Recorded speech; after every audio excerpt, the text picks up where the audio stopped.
Hello, welcome to the Plaid Sheep Oracle. This is an all signs reading for the new moon in Gemini. No rules. Just go from Aries to Pisces. Any decks anybody wants. And then there may be a collective at the end. So, Aries.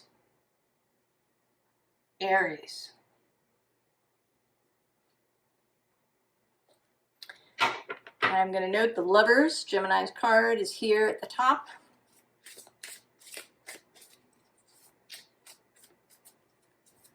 Aries.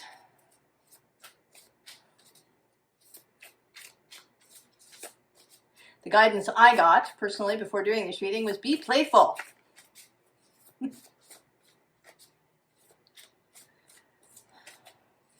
I also feel an inclination for directness.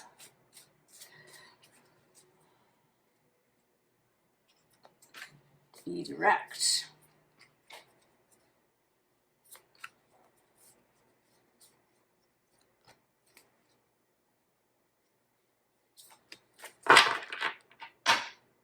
Oh, well, Aries, death. That's direct. And the Wheel of Fortune on the underside.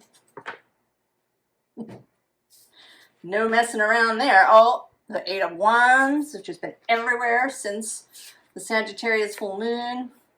The Devil. Ten of Discs, wealth. Seven of Discs, patience. The Four of Swords, recovery.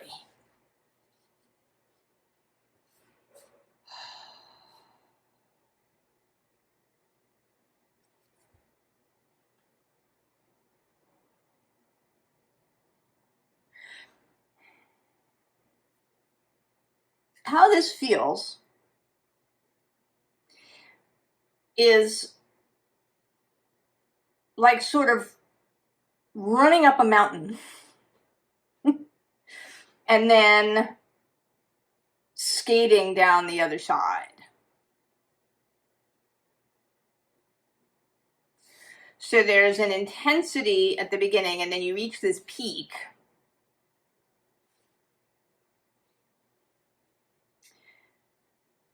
And then there's, and I'm sort of seeing this, instead of climbing this, consider the bee climbing up this thing, that the bee is descending.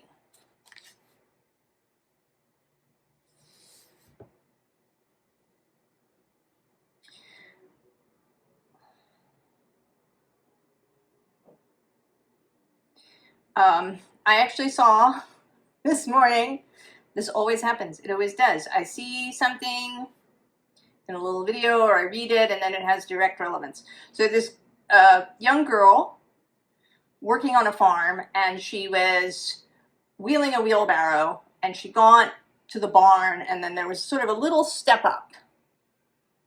And she got to there and then she was just pushing and pushing and she couldn't do it. And surprisingly, her mother, who you could sort of hear in the background, didn't advise her to back up and get some momentum.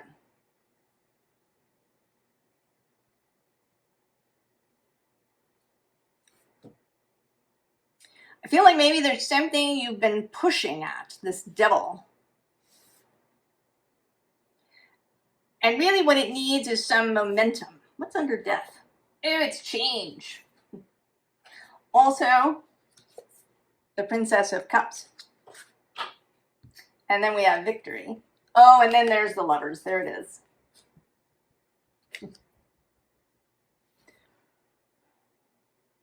So there's something that you've been pushing at. And what it really needs is for you to back up and allow the universe to provide you with some momentum. And then you'll just zip right over it. And have this nice calming descent on the other side. I don't know. Tell me about the momentum. What does it mean? It's the other B deck.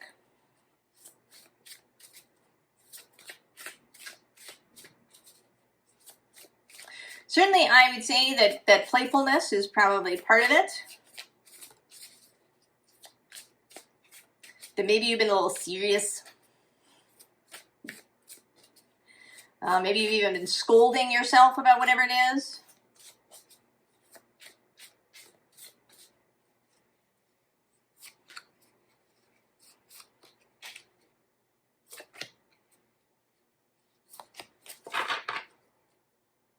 Oh, ambition. On the underside, the worker. And what do we have? Oh, ascension. Decision. Courage. And protection.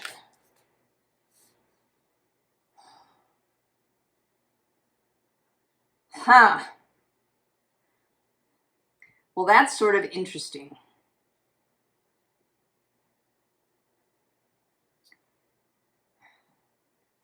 I mean, this makes it seem, this pushing, makes it seem like you were really all in. But I think that maybe you were not, in the sense that you've been trying to do it the hard way. Rather than through devotion or commitment. I'm trying to think of a good example.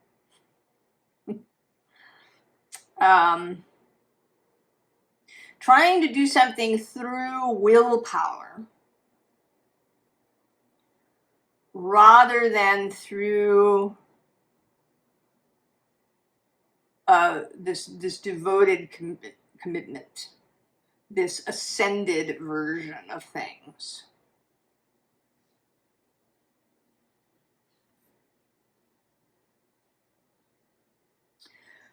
So,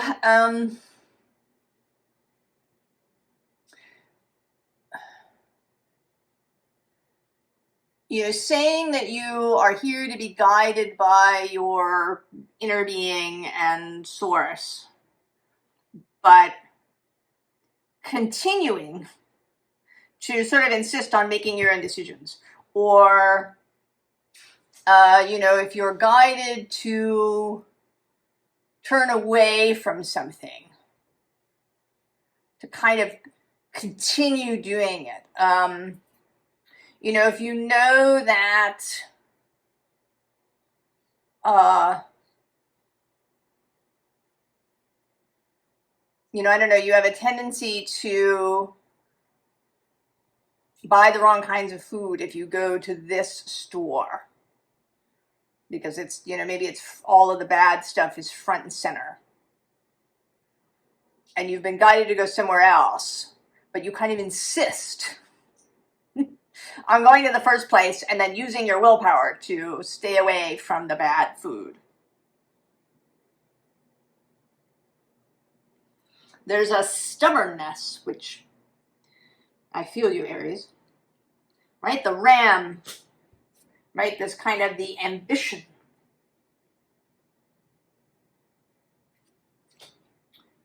To punch through.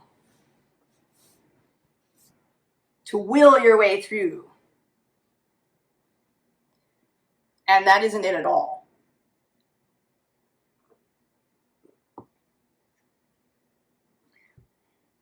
And it's kind of a different kind of courage. The usual sort of Aries feeling, the Aries courage of rushing into the fray, of, the kind of superhero courage. And what's wanted here is a different kind.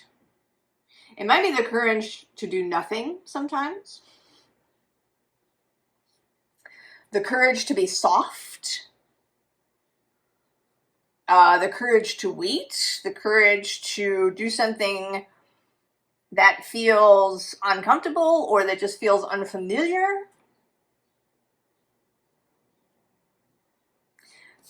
But that's, right, like that's where the protection lies.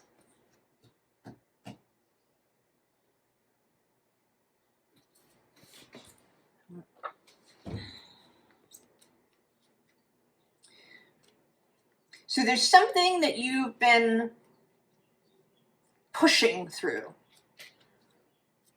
that doesn't need to be pushed. There's another way.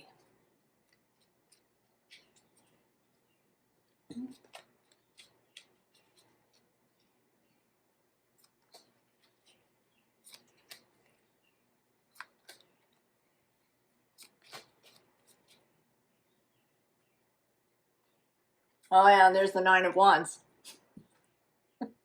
At the end of, oh, and the devil on the underside. At the end of the efforting.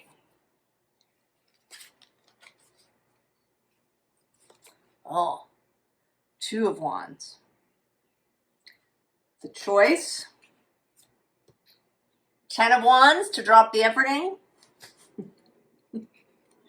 Page of Wands to be playful and fun.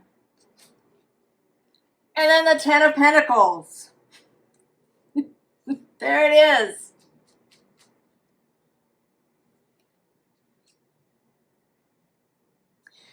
So, what's under the Nine of Wands? Just, oh yeah, see, there's the Three of Swords.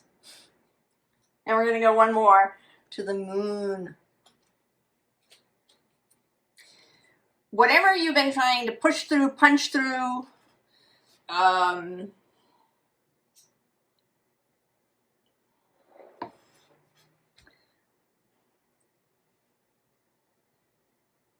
you know, it's almost like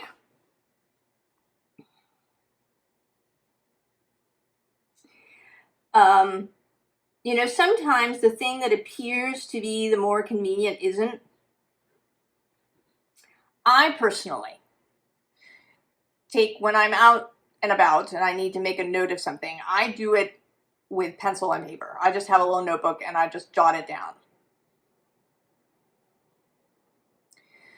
That is much easier to me than getting out my phone and getting out the app and starting a new note and typing it in.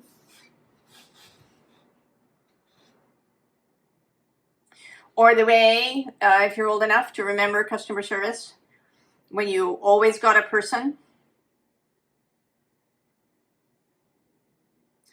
Or the way things were supposed to be easier if you did them online, but often it's simpler to just, you know, go and do it in person. So there may be something about that too. Or that you feel like it has to be done in a specific way. You know, you had the plan, or, you know, this is how everybody says you're supposed to do it. Or, yeah, I don't know what it is. Doesn't matter. Whatever, in whatever way you have been pushing at something,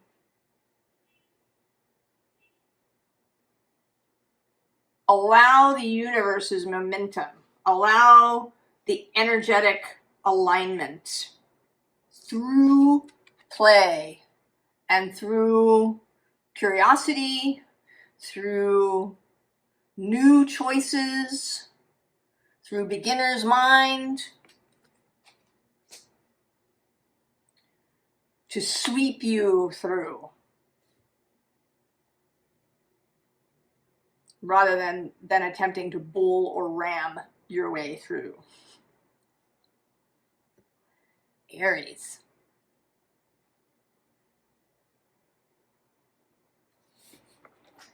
You want one more card, just one.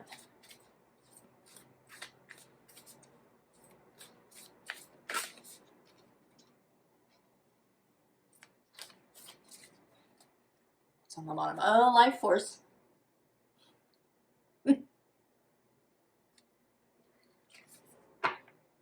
And the Chamonix luck. You know, people say when they talk about the butterfly metamorphosis that butterflies have to bust their way out of the cocoon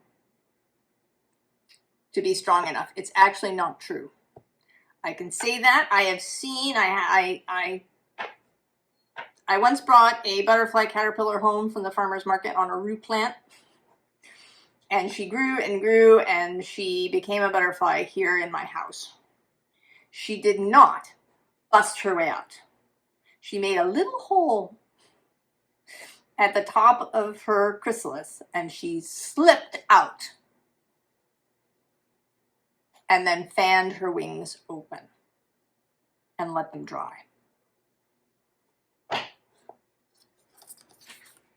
Oh! Let it open. You may, it's also possible maybe, now that I say that, that it's a prematurity thing. That maybe you're trying to force something into being before it's ready. Like you're trying to peel open this poppy flower before it's ready.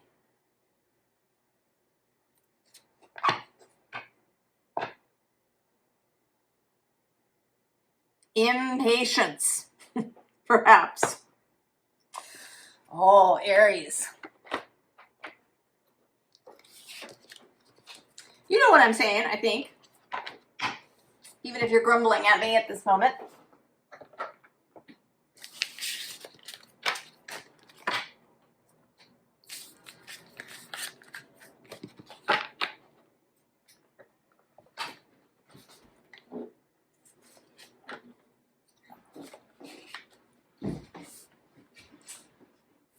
Taurus. Taurus. Anything goes, Taurus.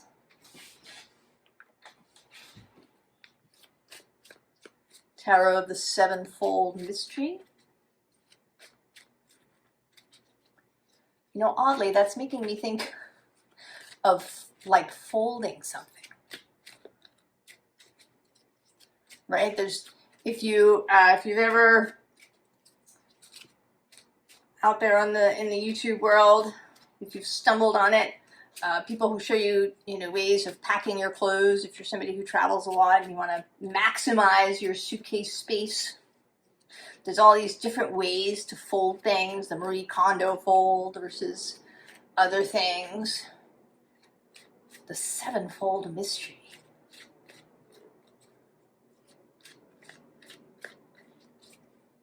Sevenfold Mystery.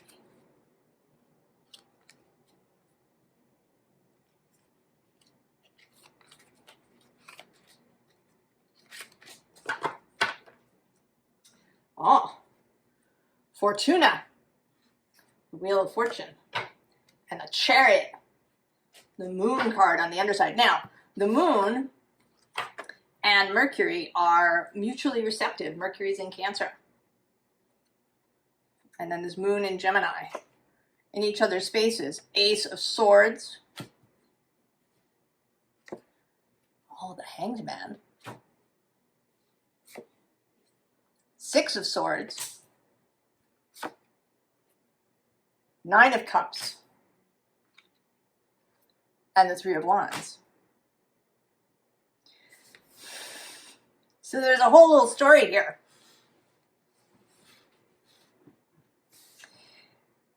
I want to say that you have felt like you were becalmed. So if you're in a sailing ship with a sail and the wind dies completely, you can be becalmed. It's too calm. There's no wind to move the boat. Something is changing now with this new moon.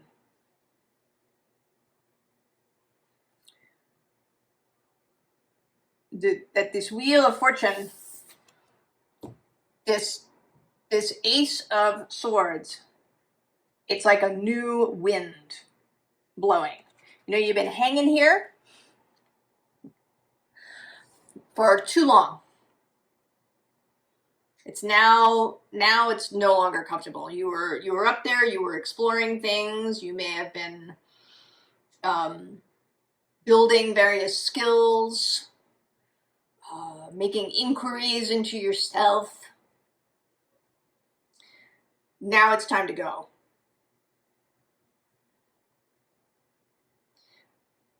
there's going to be a new idea, a new vision that's going to put wind in your sails.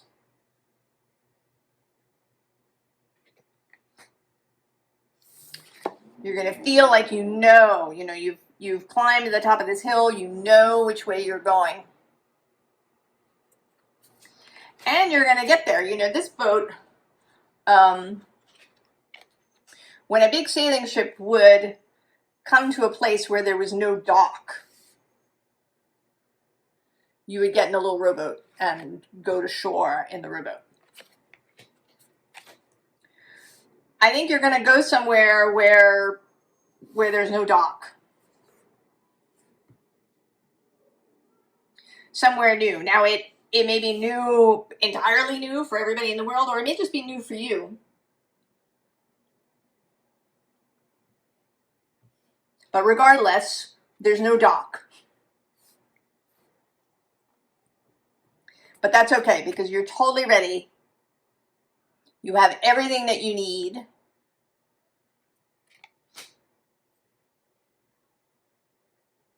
To go.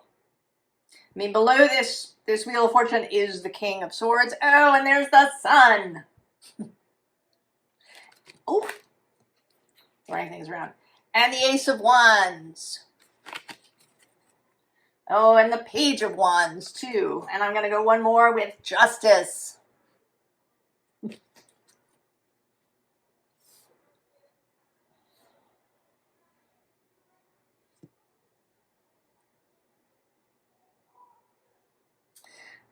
Venus is in Leo for this new moon. So that may be part of it, the creative spirit of Leo. But regardless, a new wind is going to put movement in your boat. You'll get new wind in your sails.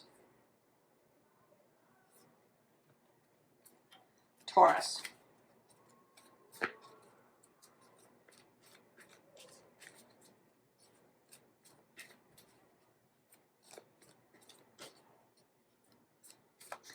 Let's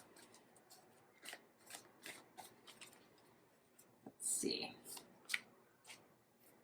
Maybe this will tell us about the wind,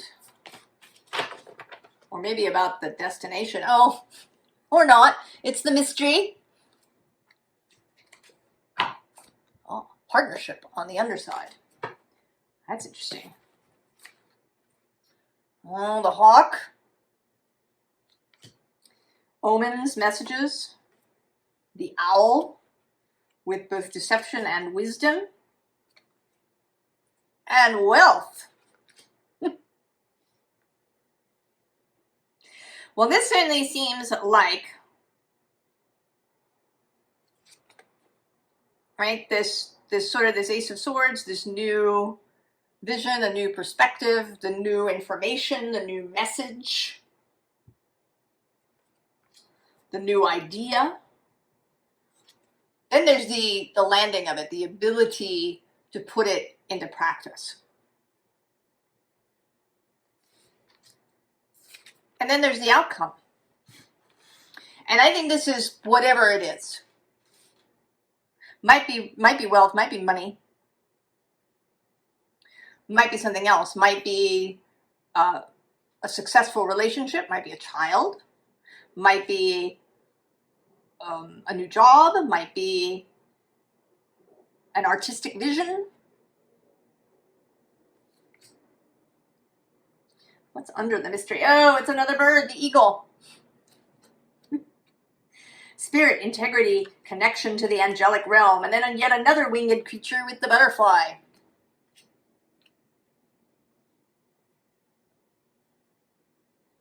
Now, I don't know. Oh, and the novice is below partnership, but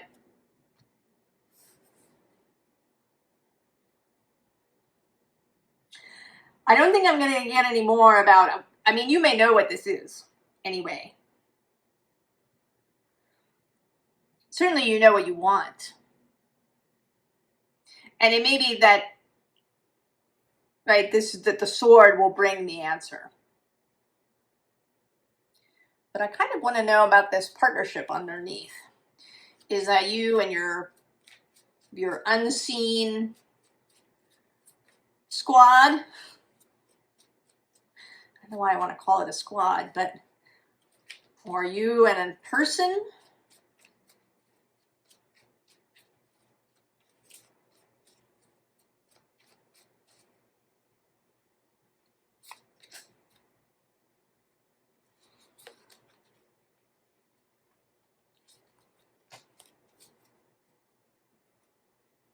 Ah, the Hermit. 5 of Wands on the underside. 8 of Swords. The Fool. And the 5 of Cups. Ah. Well, that, I think, is a willingness to reconnect. Maybe with people in general.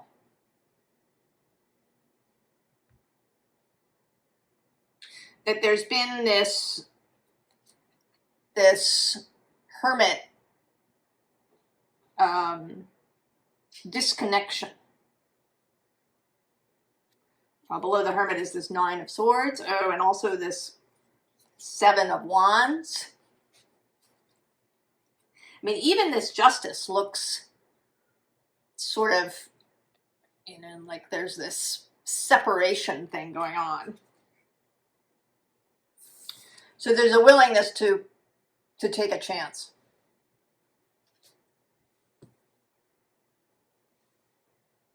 And I think, you know, take a chance on another. Because we do go here from the 9 of Cups to the 3 of Wands. The 9 of Cups is more of a solitary energy. But the 3 is stepping into toward possibly partnership or community.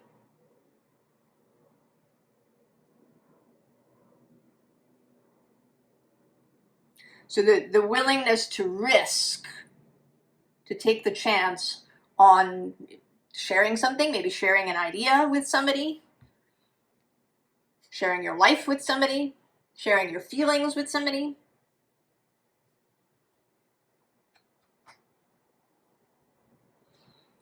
Taurus. Oh, you get an extra card too at the end.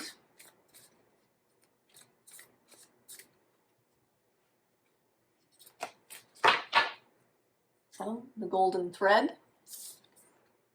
Oh, Taurus. Sensuality, it's your card.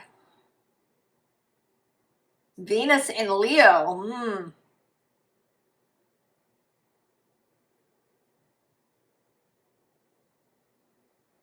Maybe, you know, part of the chance, maybe just taking a chance on enjoyment, on enjoying life again.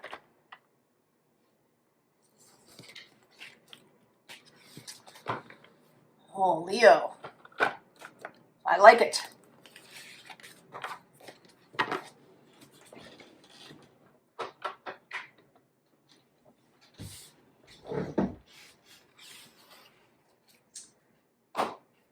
Gemini. So we start Gemini with this sandpiper spirit. Be playful. On the underside there. Now this moon is very solitary. There's no major or even sort of normal minor aspects to it. The only aspects to it are very kind of unconventional. There's a quintile. There's a strong novile, which is 9 parts of the zodiac. And an undecile, which is an 11th.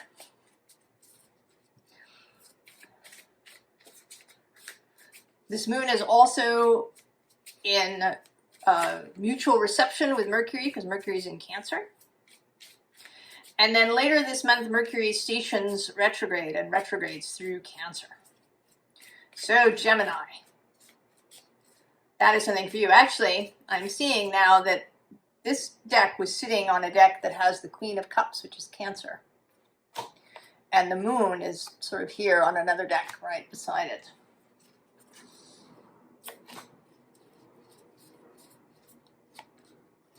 So this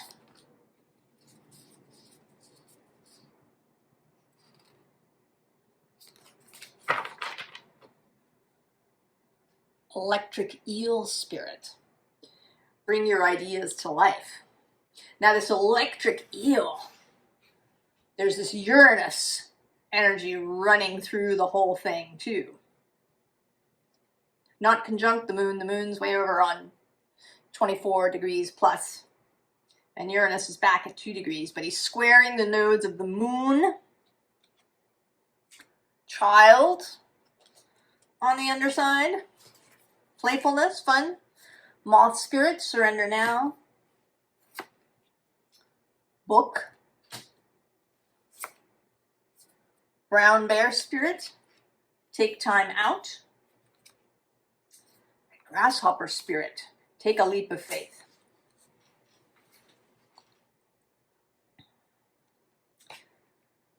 Leaving the book, going, I kind of want to say going off book, but it isn't really what I mean. In theatrical circles, being off book means that you've memorized all of your dialogue. But this is different. This is being off book in that you're not following the book anymore. You are leaving the book behind. Whatever the book was, you are out.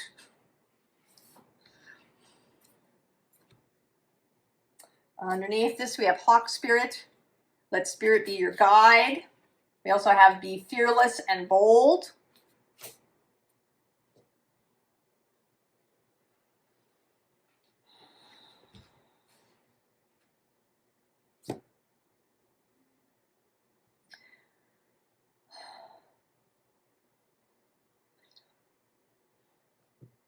There's something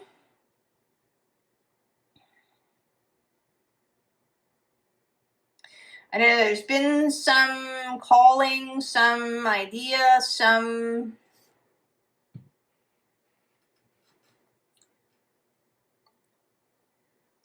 that is not the way that you normally do it, not how you were raised, not according to standard wisdom or standard practice.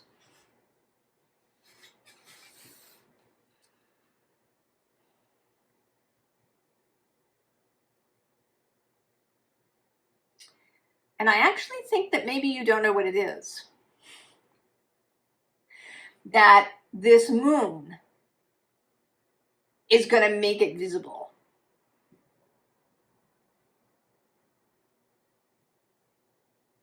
That there will be this idea. And you won't hear it on the phone. On the video. But there's a delivery happening in the hallway of my building, and I just heard that, right? That sound of the scanning. Just when I said that.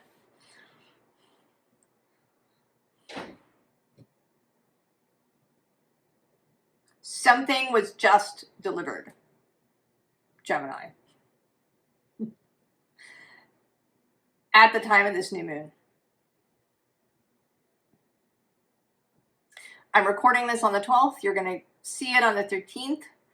And then the new moon is late here on the 14th. It might be on the 15th in the morning, wherever you are.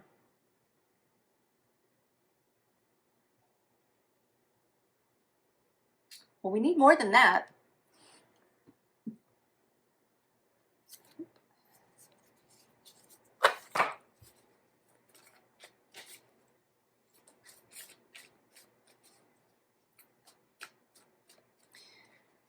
today that I'm recording it, Uranus makes his exact square to the nodes. I don't know if you've been feeling it. I certainly have. Jupiter the cat has been feeling it.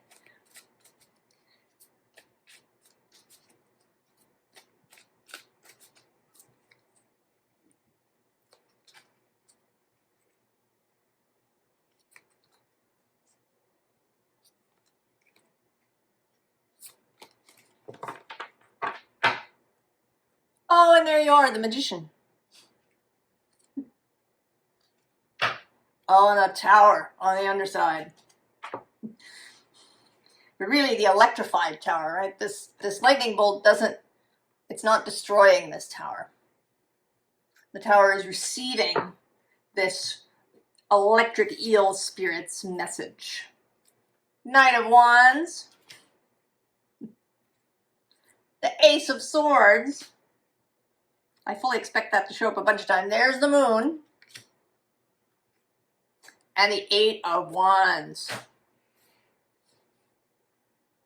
Gemini.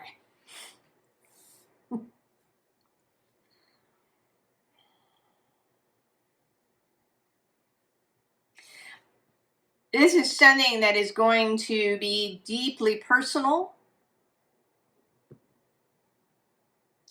deeply satisfying, and fun. There is fun.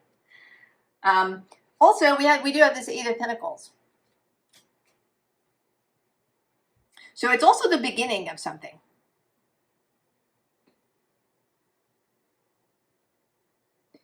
It's the beginning of something.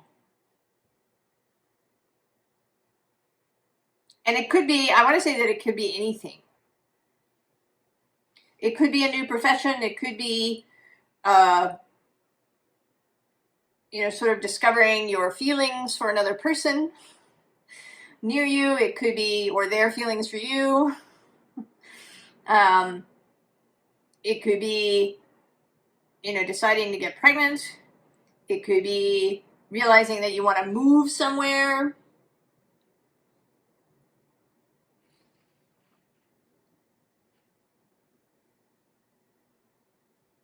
I think that the possibilities are endless.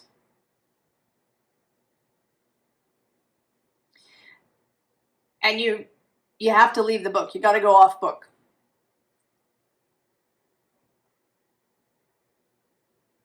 Attempting whatever this is while towing the line. And toe, when you toe the line, is T-O-E, right? It's having your little toes up against the line, but not crossing. It's not going to work.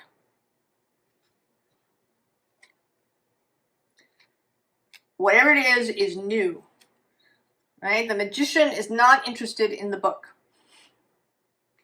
The Knight of Wands is certainly not interested in the book. Nor is this dragon.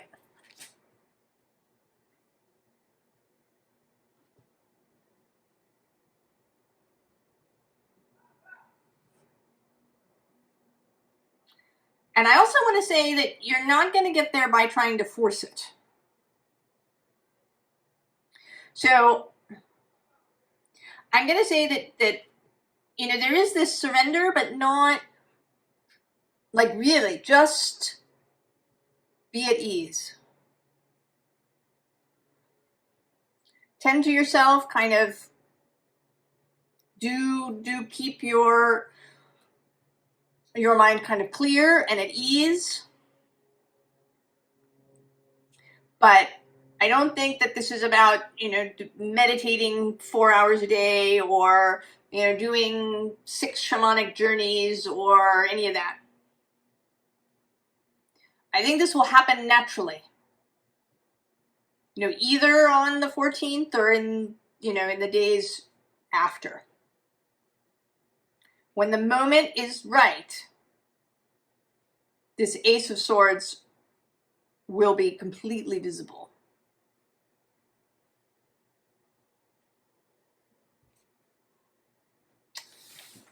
I want one more card, and interestingly, it's coming from This deck I bought a few years ago in Paris.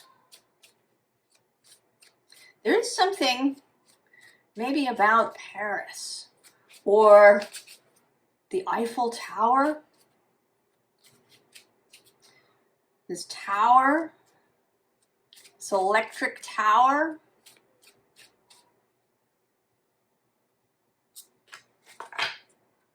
Oh, there it is.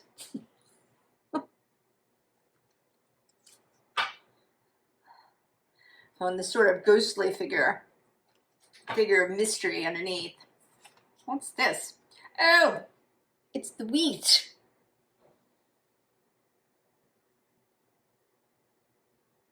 The harvest.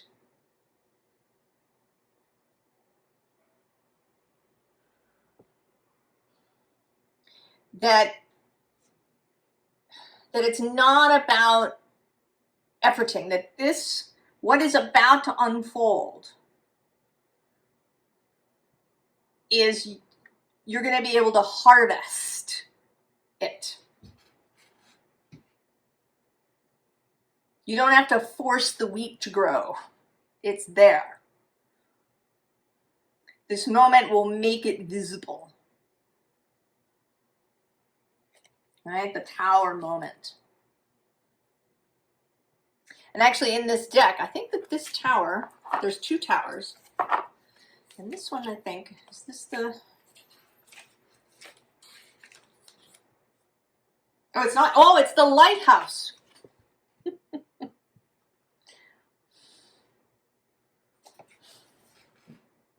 The lighthouse, the signal.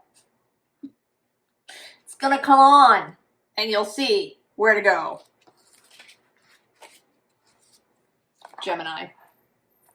There's no, it's not about forcing anything into being. Being playful, I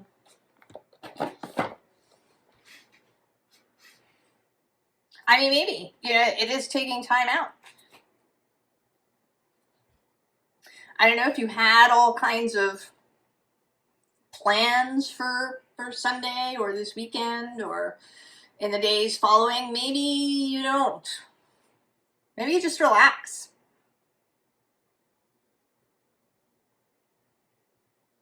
Yeah, go out for coffee. Go out for dinner. Do, right, just let things unfold, Gemini. The signal will be clear.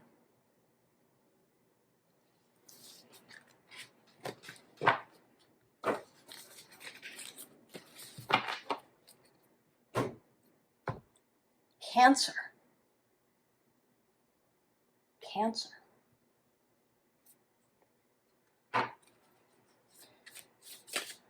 This moon is in Gemini and Mercury is in Cancer. Jupiter is also still in Cancer. Another couple of weeks until the 30th.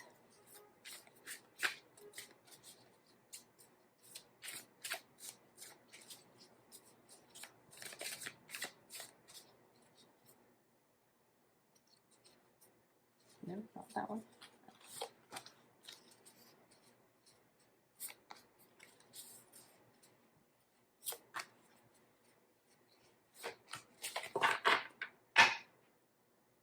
Oh, connection, Cancer. Very nice. Oh, interesting. Denial on the underside. Decision. The soul journey. Mana. And harmony. Oh, Cancer.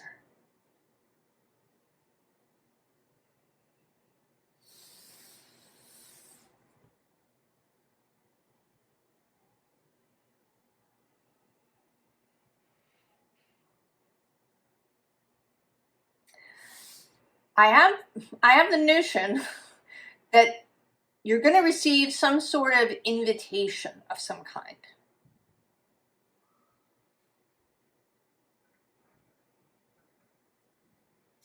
either directly somebody will invite you, or you'll have the impulse to go somewhere and do something, and it'll be really a really strong impulse. And the purpose of it is to create a connection.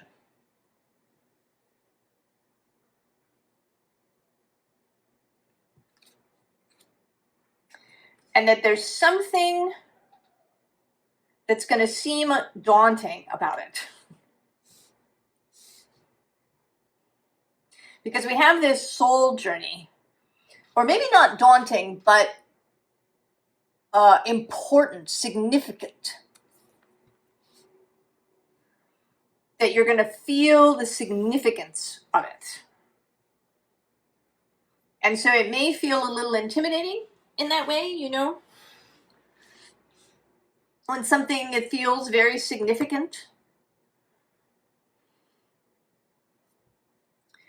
But it is in fact manna from heaven. And the possibility is of harmony.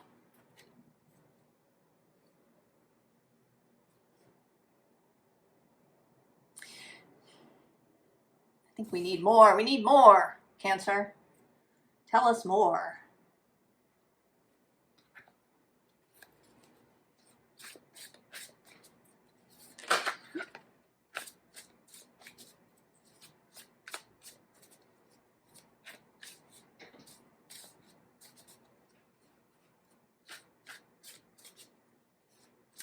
You know, there's this pendulum here in the decision card with a bee on it. And I feel kind of like that's you, and you're sort of hanging on to the pendulum as it swings.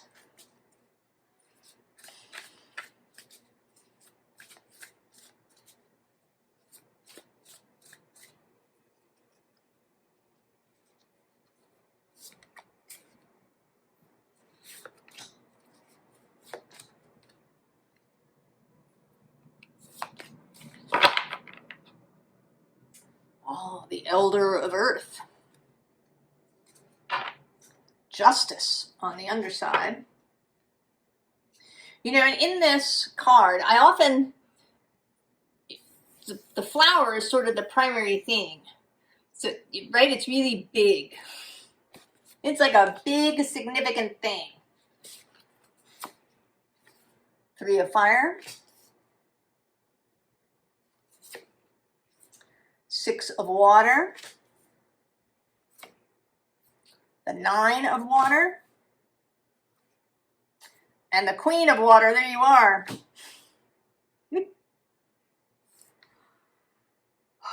Well, there's absolutely the suggestion that this might be about a child and becoming pregnant, or perhaps adopting a child, or maybe getting into a relationship with somebody who has children or a child.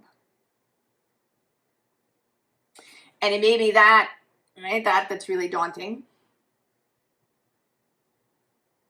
Or it may just be, you know, with the 6 of water, that this connection feels like nothing you've ever experienced before.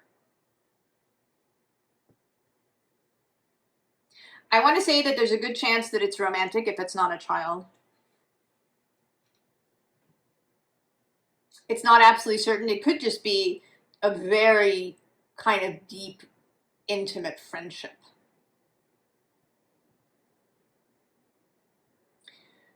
Something that you have not experienced before. And, you know, it's exciting. It's cool. And it will actually bring you personal satisfaction with this 9 of Cups. You know, if you've maybe worried about getting lost in a relationship, people worry about that they will surrender their own will, or, you know, that they'll get too enmeshed That is not what this is about. There's absolutely personal growth and satisfaction here. And there's also this becoming the Queen of Water. That it's kind of it's like a final opening. Because all of the kind of self-examination and healing work and all of this stuff, only a certain amount can be done by yourself. There are some things that must happen in relationship to another person. So there's something about the completion, this achievement of harmony. Who's under the Elder of Earth? Oh, it's the Fool. And this Eight of Wands, which I think has appeared in 3 out of now 4 readings.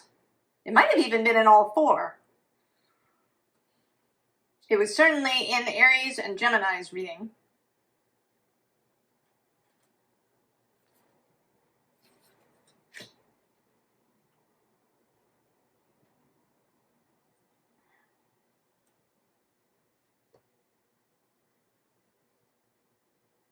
So this moon is going to bring this invitation, realization, impulse.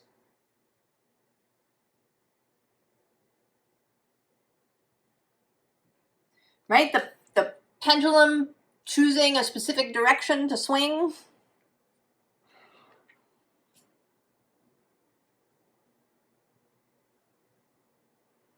And then, of course, the choice is, do you go forward?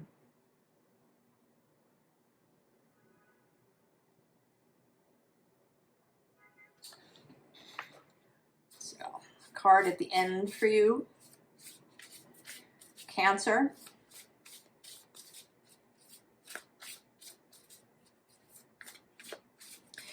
It's interesting, these readings so far have kind of not, they're sort of not about taking action as such, which I suppose is not surprising. In Gemini, they are about seeing something clearly, messages arriving, but that it isn't about efforting in order to receive the message.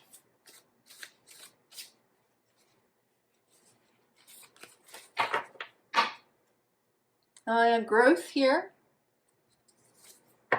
And courage. New beginnings, the Daffodil Fairy. How lovely is that, Cancer? It's beautiful. I hope it feels beautiful to you. That you're excited, even if it feels a little big. Leo.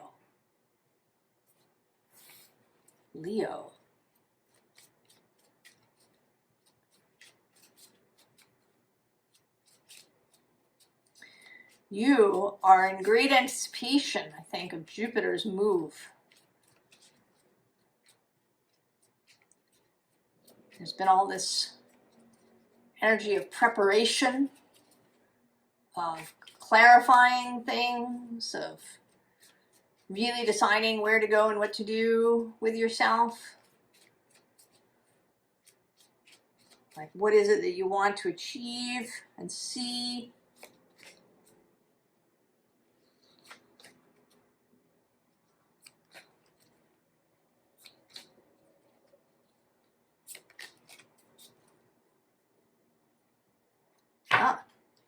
Eight of Pentacles. Death, rebirth on the underside. King of Cups. Eight of Cups. The Devil. There's the Page of Swords. And the Six of Wands.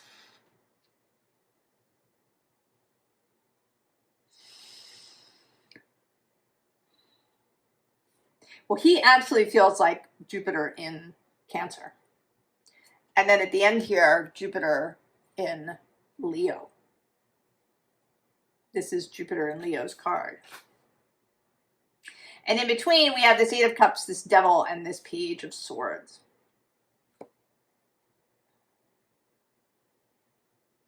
So you have decided where to go. We're not actually concerned with what's back here.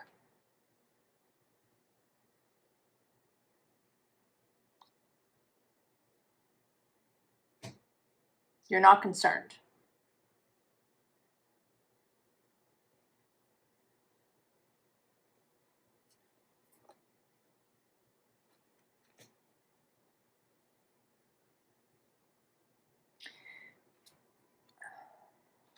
There has been temptation.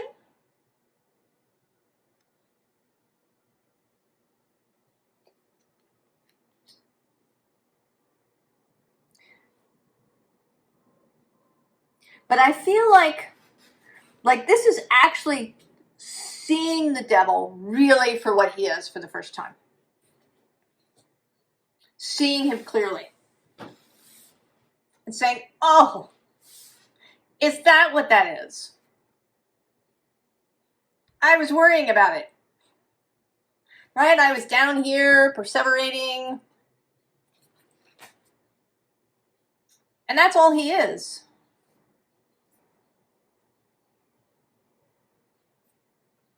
Right? That's the whole new idea.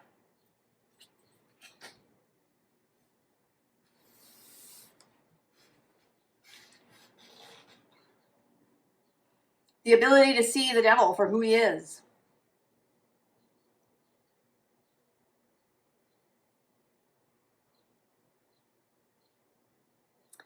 And then, and then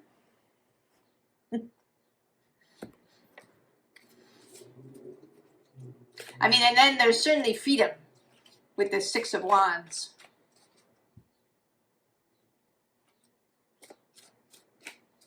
This readiness for Jupiter's move. And then for a whole bunch of things to happen in Leo over the summer, including a conjunction with the Sun, Jupiter Kazimi in Leo.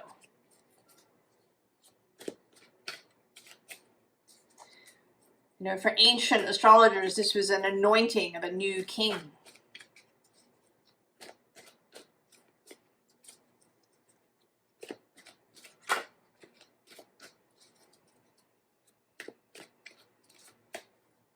Happening right there in Leo.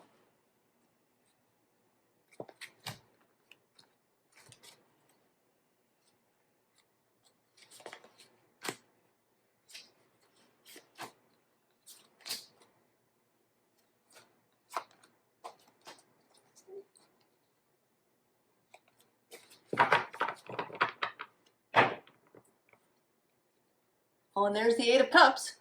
And the chakras, the lineup of things that are going to happen this summer. And this is this prep. Oh yeah. Knight of Wands.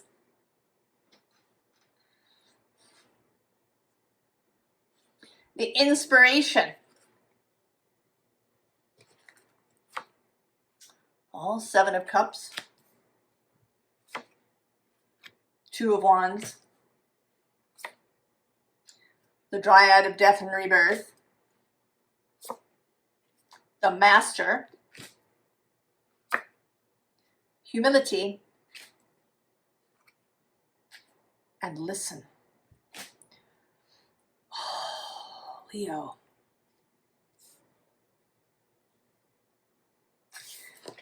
There's been confusion.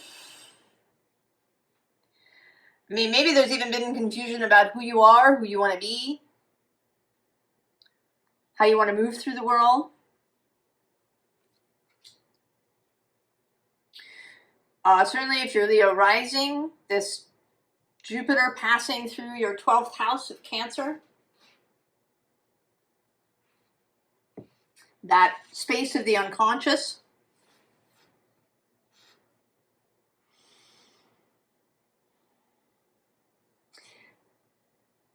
And then with this death and rebirth, both here and here, there's that Pluto transit happening across the way from you.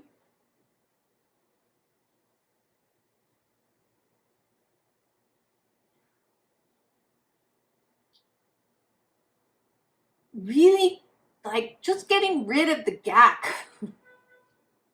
And the stuff is not yours. I was inspired to put the selenite stone out here. And selenite is a clearing stone. That's what it's usually used for.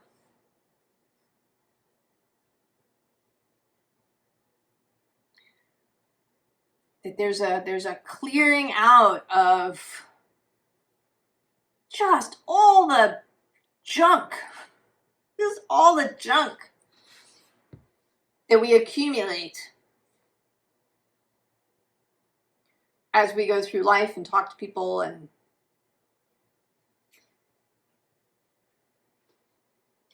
there is a return here to personal authority, right? The stepping out, crossing the line, possibly. This willingness to move toward mastery, but to do it with humility. This is not about being a know-it-all or feeling like you have all the answers or you've got it made forever and ever. This is about really knowing yourself.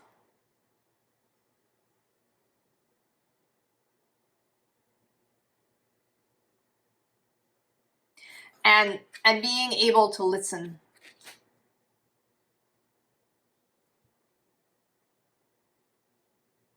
To listen and to discern, Leo.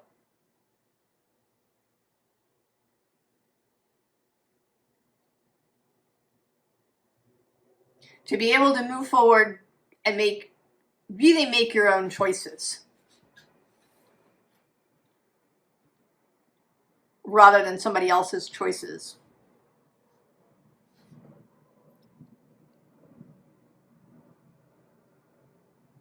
What's under the Eight of Pentacles? Oh, there it is, the Knight of Swords. Gemini's card. And the Empress. Venus herself. She will be in Leo when this new moon occurs.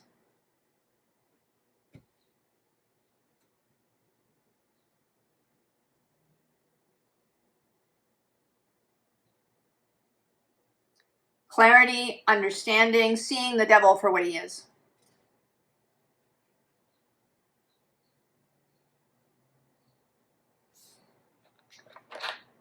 Final card, Leo.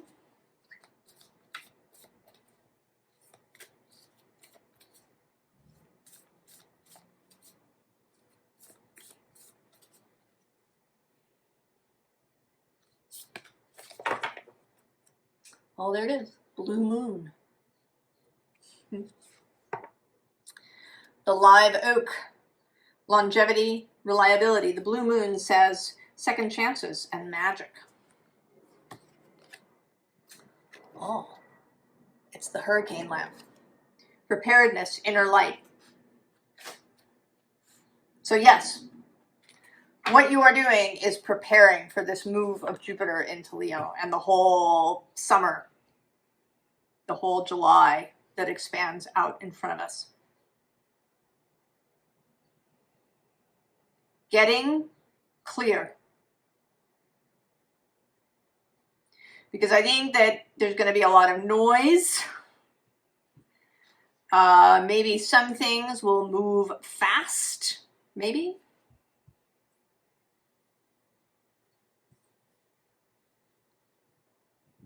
And then there's a whole year of Jupiter moving through Leo. Of fire and expansion and possibility. Being ready, being prepared.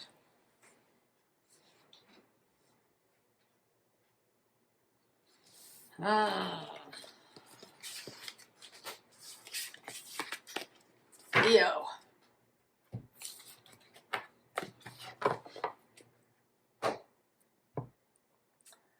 Virgo. Oh, Virgo. Here you are. You're on the bottom of this deck you chose. The Hermit. Well, this is square your sign. Gemini to Virgo. Mercury was also your planet. Oh, the moon just fell out. Is doing a retrograde through Cancer. That is sextile. Good stuff. Mercury and the moon are mutually receptive for this moon.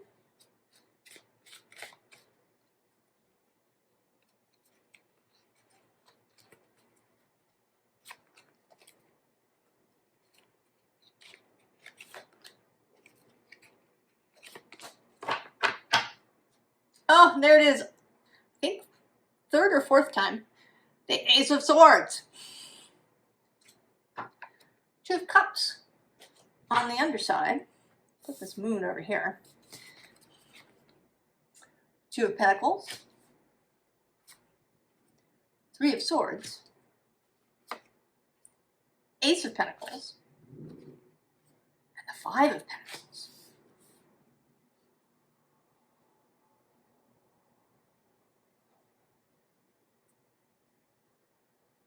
You know, this feels like seeing these things with absolute clarity for the first time.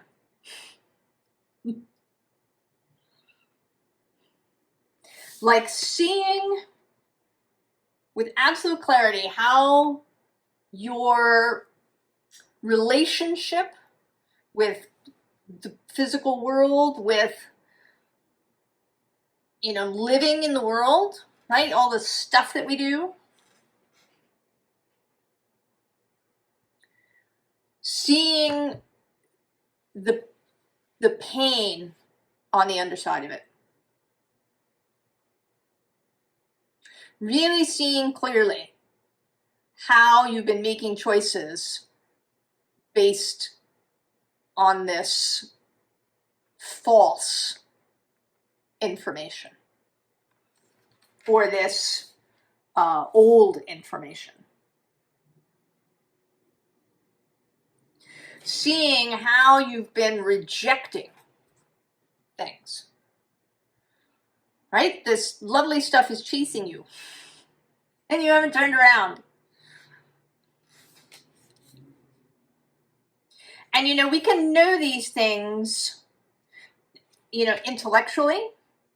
But although below this is the Six of Pentacles. And then below that is the 10. And that's actually Mercury in Virgo.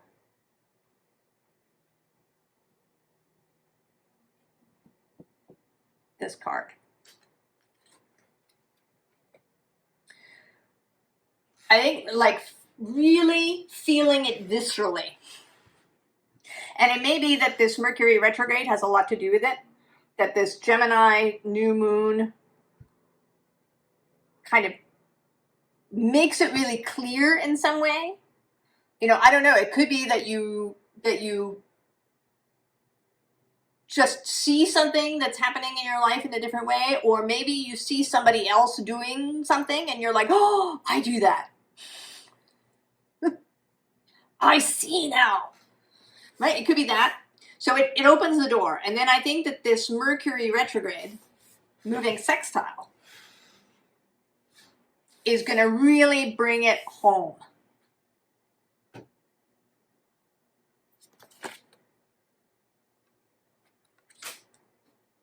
So that it lands, like really lands in the body.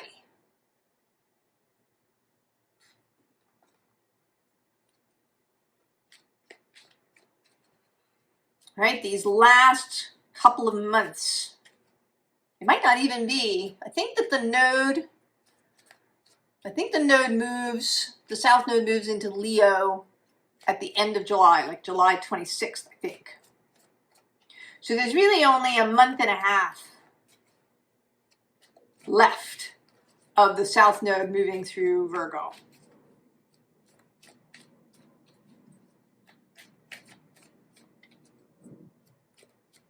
Really thinking about the automated systems.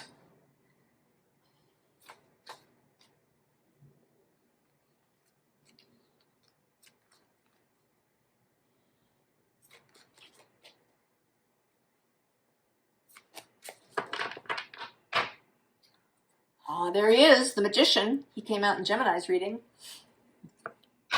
And the sun. 7 of Pentacles, fruition. The High Priestess. The Knight of Swords. And the King of Swords. So, absolutely. Clarity, embodied clarity and understanding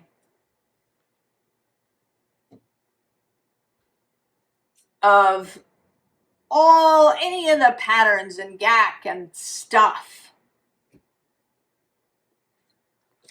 that have kept you from turning around and accepting the pentacle.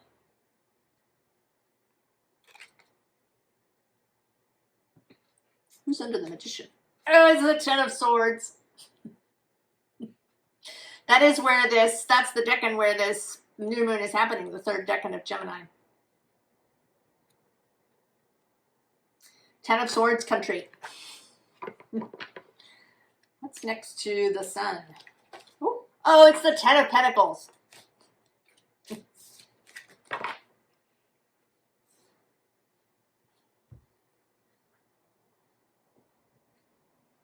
Right? All seeing it all. And being able to act on that seeing. To go, in fact, from the knight to the king. To really, you get the message and then you bring it home.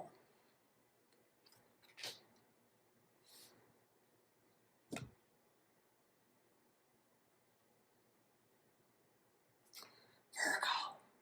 That's your last card. Everybody's been getting a last card. Oh.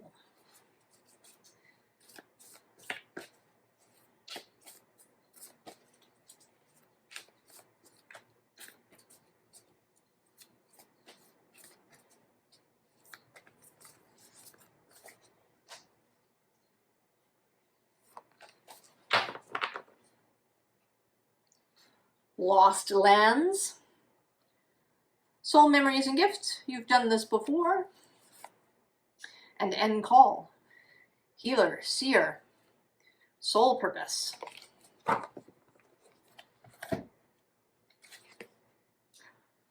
Water carrier. What really matters, reflect, reprioritize. Virgo.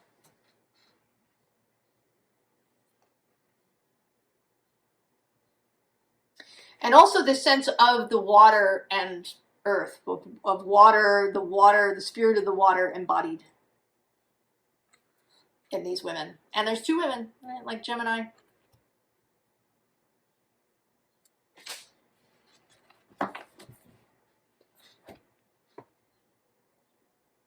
I think you're going to feel so much better, Virgo. You might not even recognize yourself initially.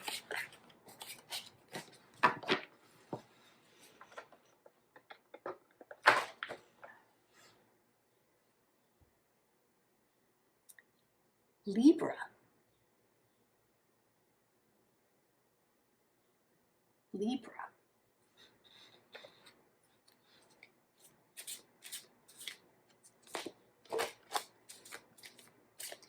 Do I want these? Oh, there's too many. But what are they? Oh, the Ace of Combustion, the 5 of Combustion, and the Page of Aether.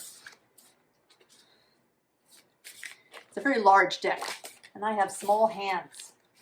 Libra. I tend to.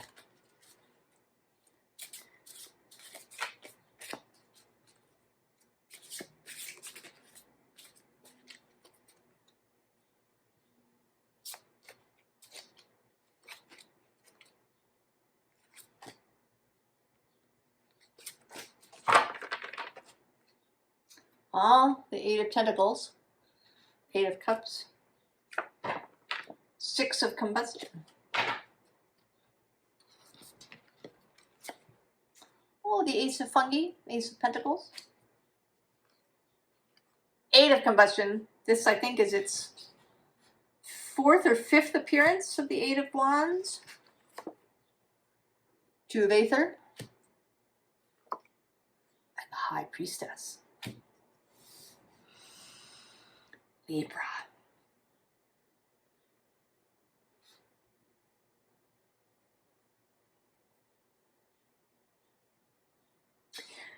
Well, not surprisingly, all of these readings have been about seeing and of messages incoming.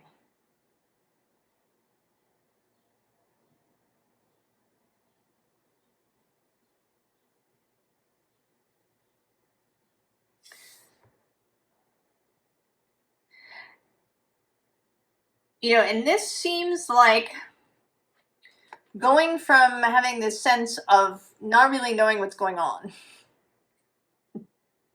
not knowing which way to turn, to knowing.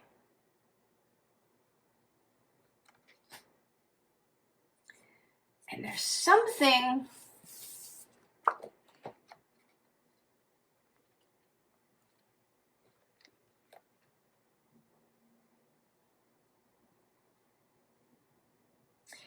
I think it's based, that the whole thing is based on you choosing joy. Underneath this Eight of Tentacles is the Queen of Aether. That's your card. And she is a really joyous Queen of Swords with this stream of butterflies.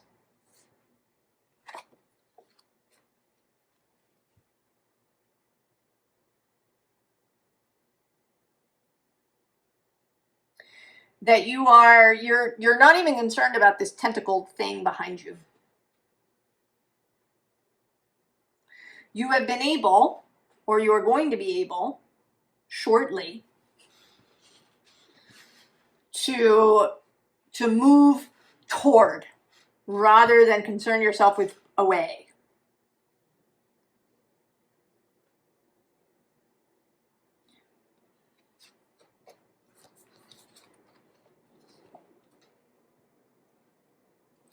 And I want to say that rather than you receiving these flowers, this is you giving them. This is you choosing to wander around the world, giving people real and metaphorical flowers.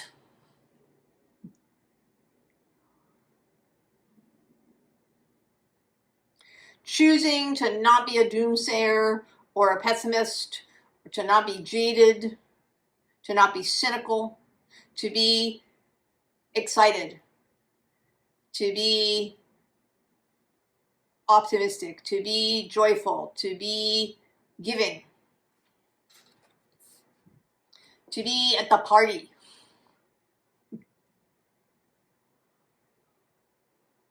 To be excited about the possibilities. And this change in energy brings clarity. I mean, I think that this new moon, it's trine your sign, as is Uranus now.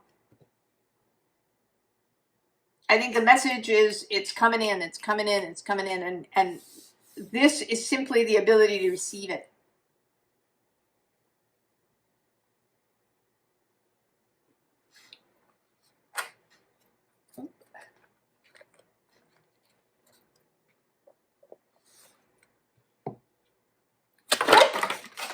I just made a big mess. We won't worry about it right in the moment. I'm going to say that the card that is really visible now is this fabulous Sun card.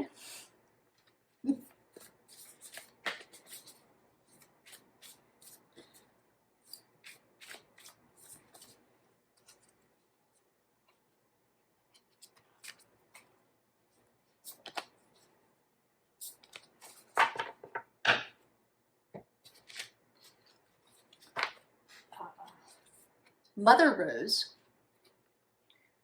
Returning to each other, compassion, humanity. Oh, I didn't look at the underside. What's the underside? Oh, rapture!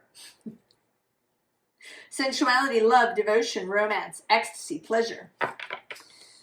Your planet Venus will be in Leo at the time of this new moon. The crowning. Initiation, thresholds, birth, rebirth, a seat at the table. The reunion.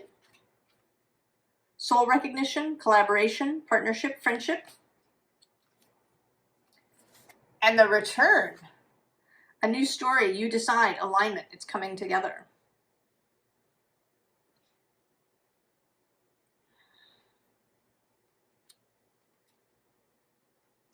You know, here I'm really struck by this pose of this person here at the top.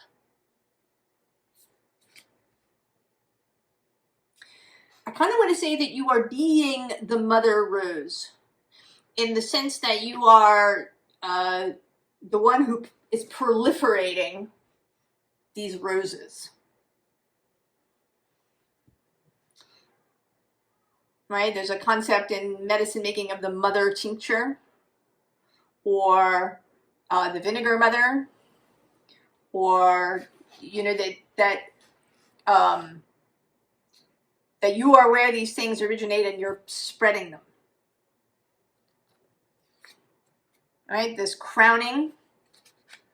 And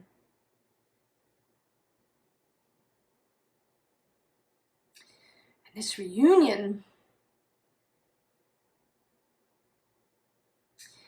I think that this has a little bit to do with the fact that there's going to be a bunch of air trines that happen as planets pass through Libra. So Pluto is in the early degrees of Aquarius, Uranus in Gemini, and they're going to be there for a while. I mean, Uranus will be in Gemini, you know, for another almost 7 years, but he's going to outdistance Pluto. But for a little bit, kind of through around 2030, I think, they will be close enough that there's going to be this trining effect when a planet passes through the early degrees of Libra. And there's something about that. We may see more of that in the future as it starts to happen, these grand air trines with Pluto and Uranus. I mean, the moon is going to make a major one in July on the 19th. Right before Jupiter opposes Pluto. And then there's this return.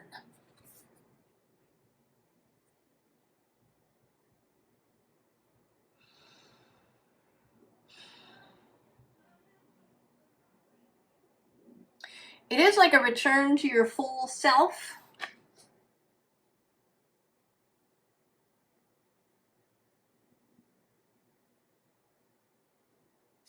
The return of the light, the return of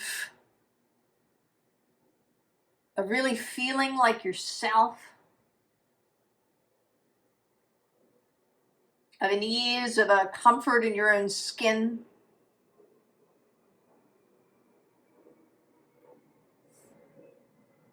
Right? This move maybe from confusion and indecision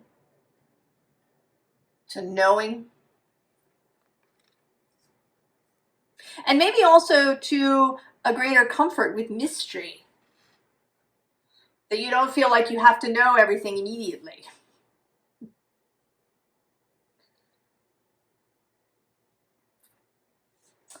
What is your final card? Another long deck.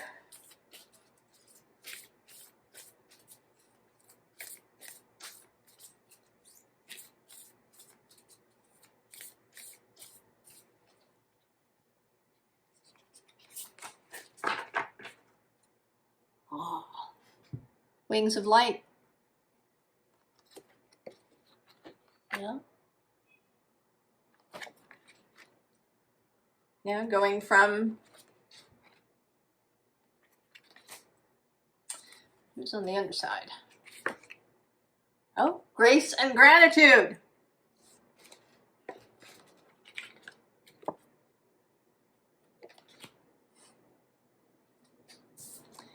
the card is the blue earth angel. This energy of the mother rose. Kind of.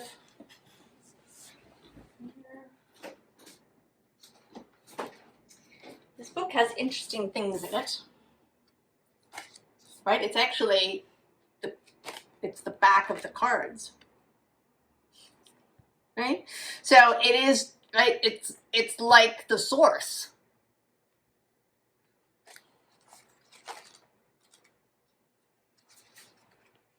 Oh, higher vibration. You're expanding your awareness and evolving to a higher vibration. This vibratory shift is part of humanity's natural evolution.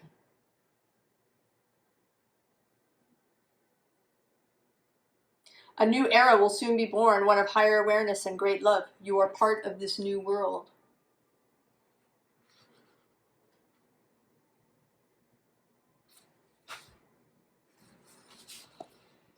Libra, the mother rose.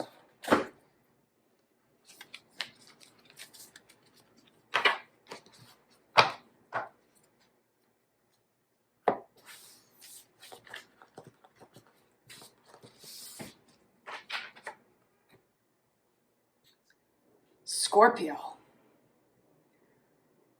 Anywhere you want to start, Scorpio. Oh, intriguing.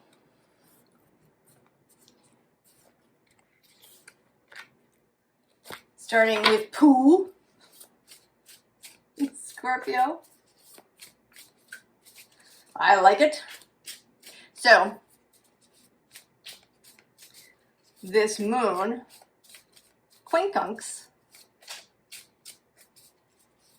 in Gemini. Not exactly right across the way. So far, there's been messages and revelations and clearing the air, and the Ace of Swords has showed up several times along with the Eight of Wands. We've seen the Knight of Wands and the Magician.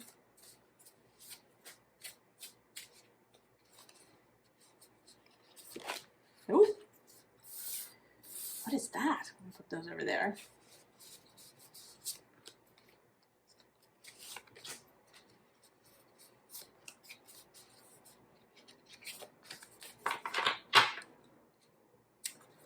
King of Wands.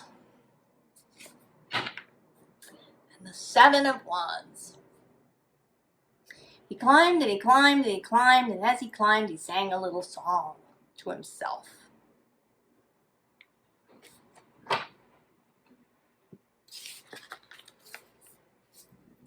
Ace of Honeypots. Six of Chocolate Pentacles.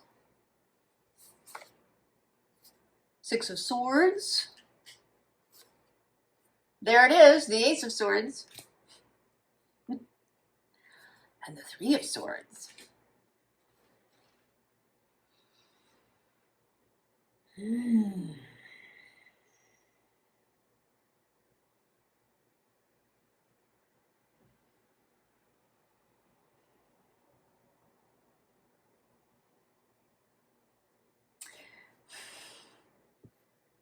What's so interesting, what is coming through is that you are here writing a letter to someone.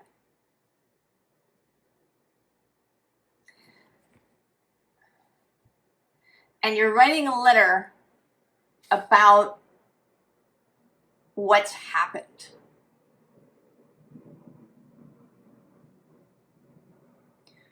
writing a letter about what has happened to you. Now, I don't know exactly when you're writing the letter. The card below that is the Sun.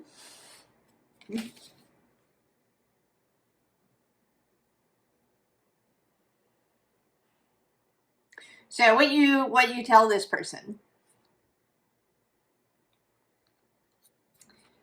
is that you had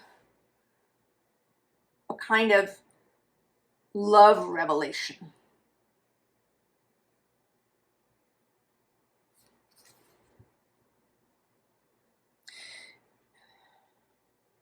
You know, you went, you had a seed, maybe you were meditating, or you were doing something sort of quiet,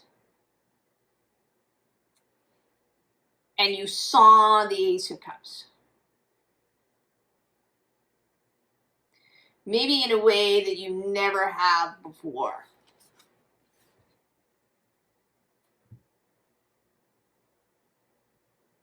That it was like the sun rising.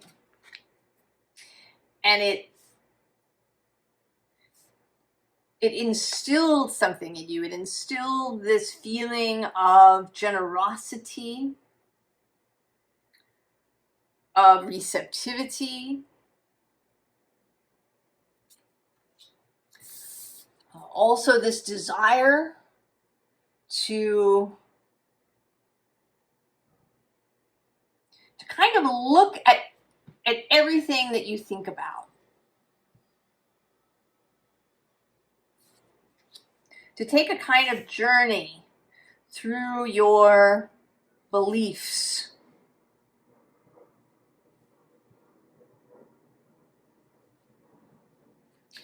And the result is this Ace of Swords.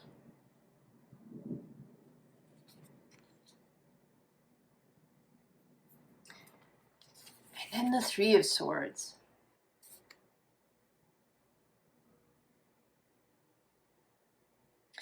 And I think this is it's like seeing the protective nature of your own heart, the strength of your own heart. That it has held fast to its conviction.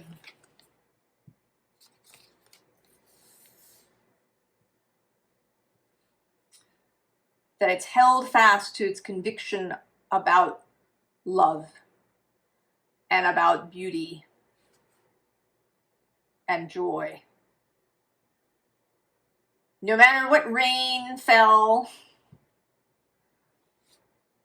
the heart's sun was always out. Now the two cards that leapt out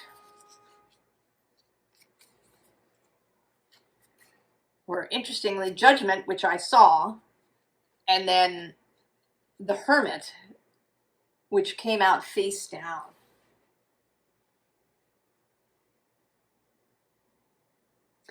And how this feels is that the Hermit is this pool in the Judgment who's being yanked out of the hole.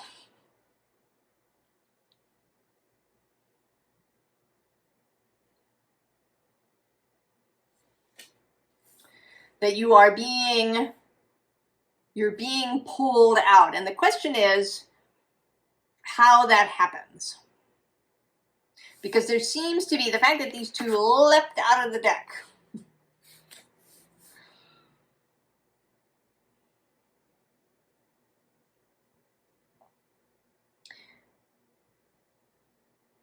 Feels like maybe you've really been resisting this realization.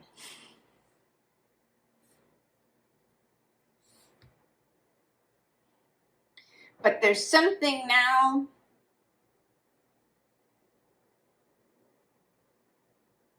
it may be that Uranus has departed from being across the way and moved into Gemini. This Gemini new moon.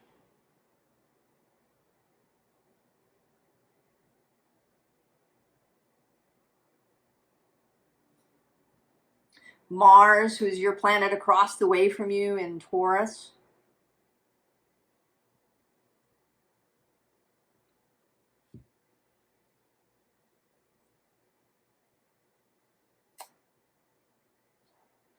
So, you know, right, this is some future letter that you are writing. But what else? What else? How far into the future? Is there something that needs to happen first? There is this Mercury retrograde that's happening in Cancer. That's trying your sign in the watery spaces. He and the moon are mutually receptive right now. No.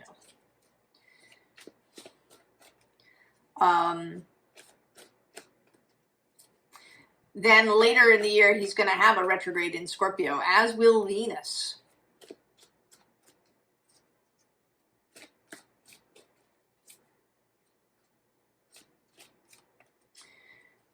These reworkings of things.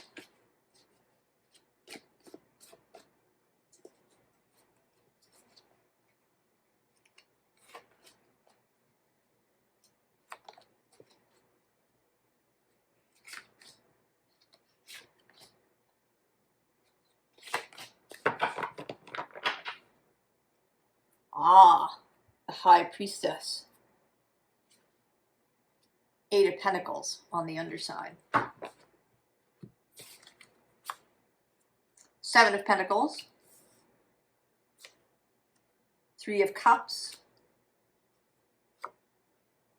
The Kingdom of Old. Welcome Home. And the Page of Pentacles.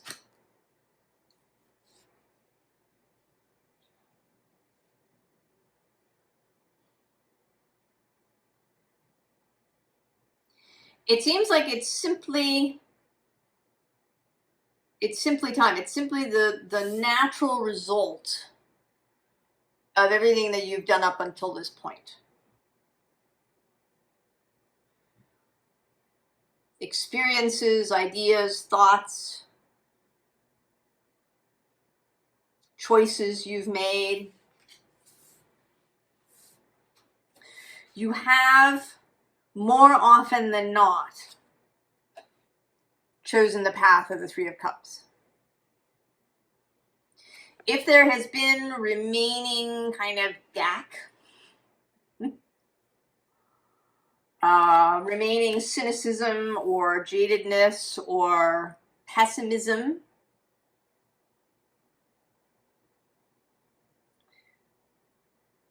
it will now really be cleared out. Because you chose to leave. You can still see it. It's still in sight, this Kingdom of Old. You haven't quite turned fully away towards this new vista. But it's only a matter of time.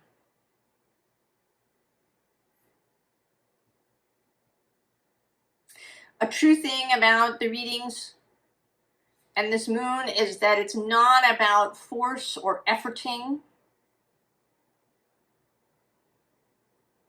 That there is a natural unfolding that is happening.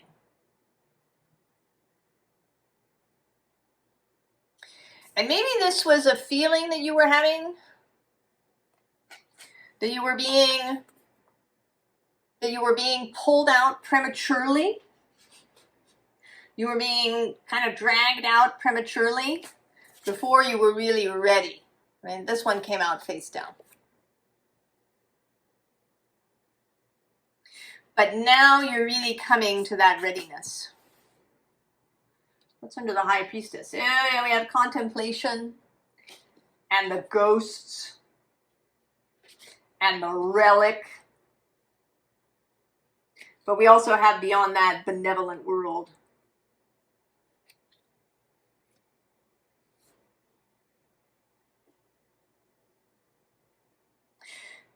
You know, it's like a river that wears away at something. And then there's a breakthrough. And it's the result of this natural process.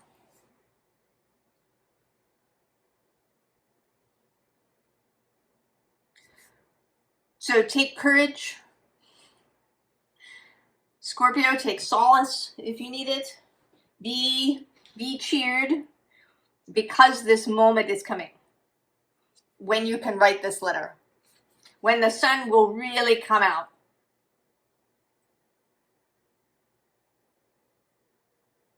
I don't know exactly when it will be, but it's close.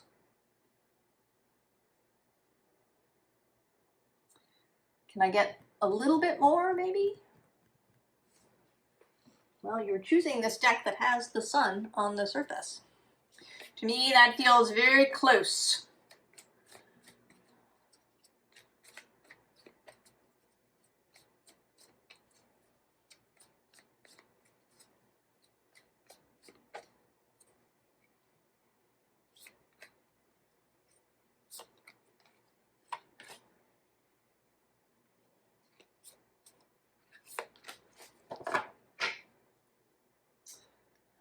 King of Pentacles. Empress underneath. So I think this passage of Mars through Taurus has made a difference.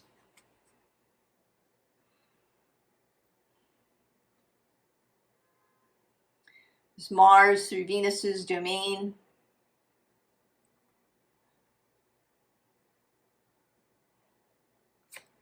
Oh, there's the devil. Strength. The Ace of Wands. And the Fool.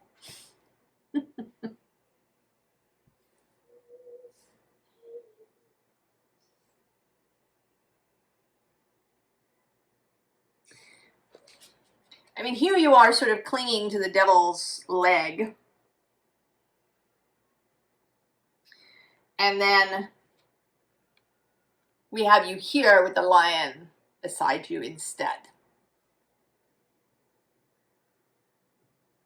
And I want to say the lion is your heart. You know, the devil is all of those coping mechanisms and stuff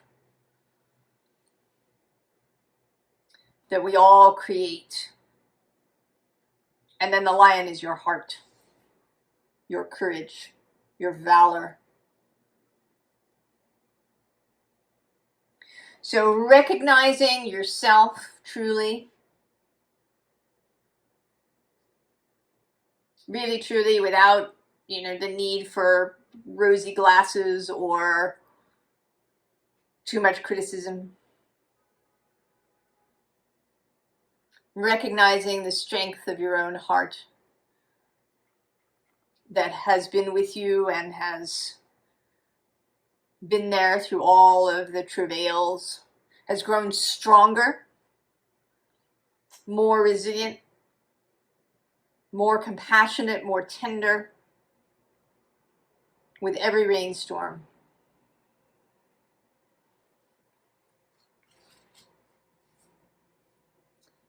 Did I look at the underside? Oh yes, the Empress. Who's next to the Empress? Oh, it's the King of Wands. It may be, timing-wise, that this is about Jupiter moving into Leo, or Leo season beginning in July.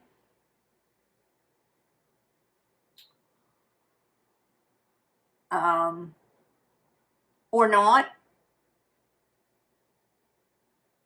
There may be no specific marker for it. It may simply unfold as it's going to unfold for you. Oh, below the King of Pentacles, there it is, the Ace of Cups. And the Six of Swords. Oh, and there you are. Death.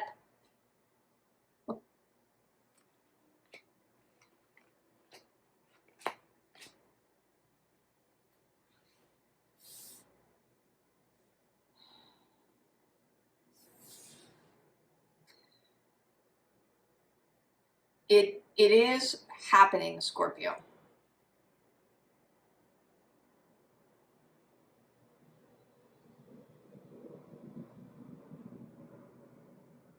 This unveiling, this sunrise, of your heart.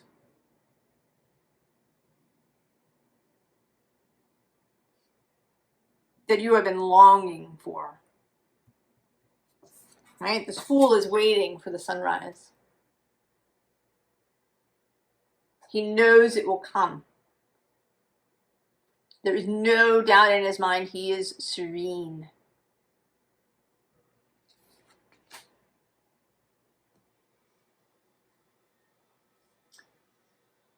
A last card for you.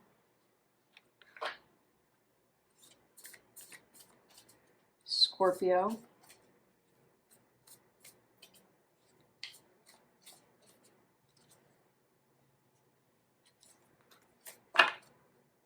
Oh, it's the abandoned plantation. Dismantling an ugly truths. Dismantling ugly stuff. Oh, and the peacock. Now this says vanity and pride, but not in a pejorative way. Real pride.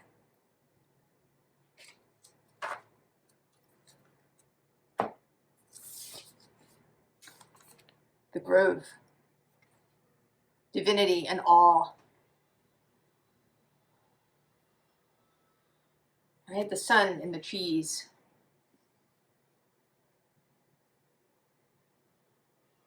There may be something about seeing yourself as Source sees you.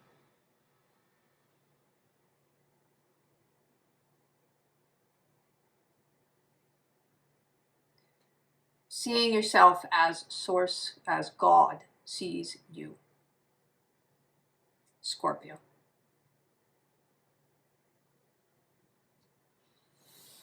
Oh.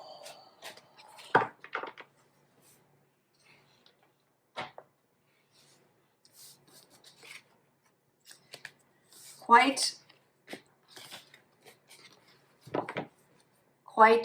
gorgeous.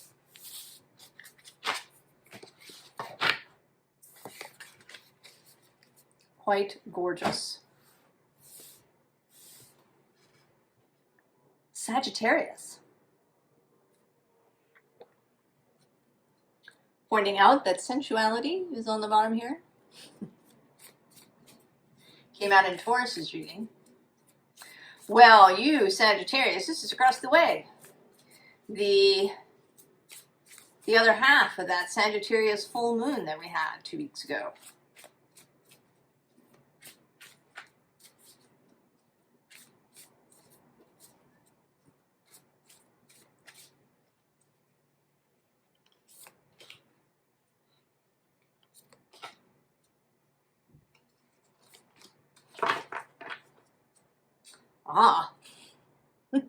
Let go and hold on. That's on the underside. Masculine and feminine.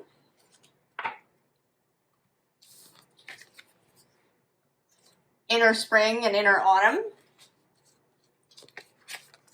Oh, there it is. Sensuality. And the Chamber of Soul Contracts.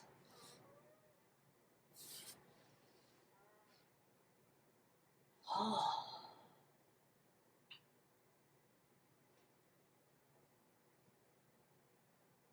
Sagittarius.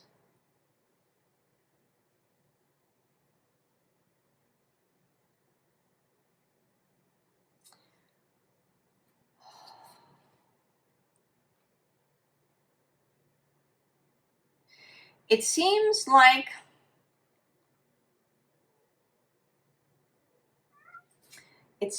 a release of desire, like the ability to ask for what you want. I'm noticing that Jupiter, my kitty Jupiter, has come awake from his nap and is now demanding attention. I may in fact have to pause you because he's very serious in his demands. He doesn't like to take no for an answer. And I feel like one of the things about you, Sagittarius, maybe, that's been trying to get itself seen is that you've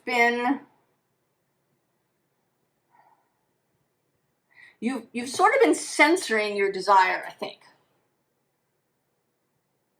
That you've been wanting your desires to be really spiritual, maybe, you know, to be enlightened or to be at ease or to be something that is, you know, worthy.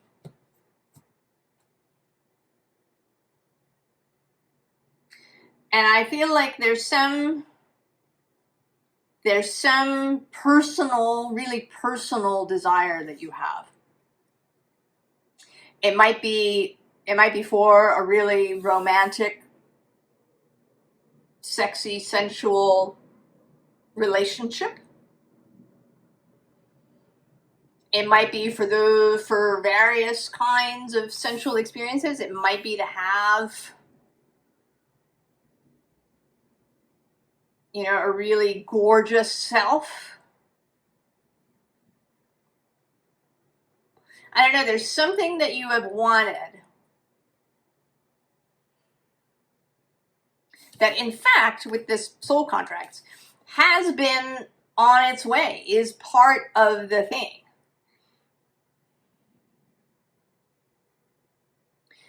But in order for it to arrive, there's something that has to be released.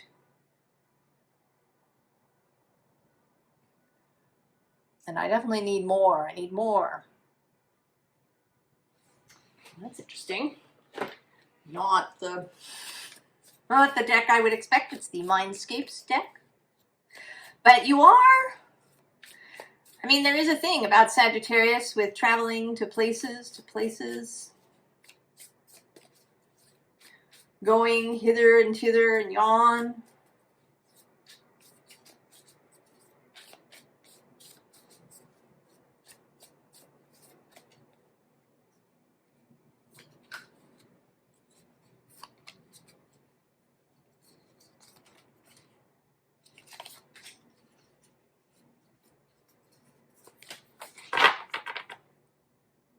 Oh, 10 of Spires, 10 of Swords. That is the decan, the third decan of Gemini, where this is happening. 4 of Spires on the underside. Knight of Spires. 7 of Spires. The Wheel of Fortune. The 6 of Stones. And the 7 of Stones.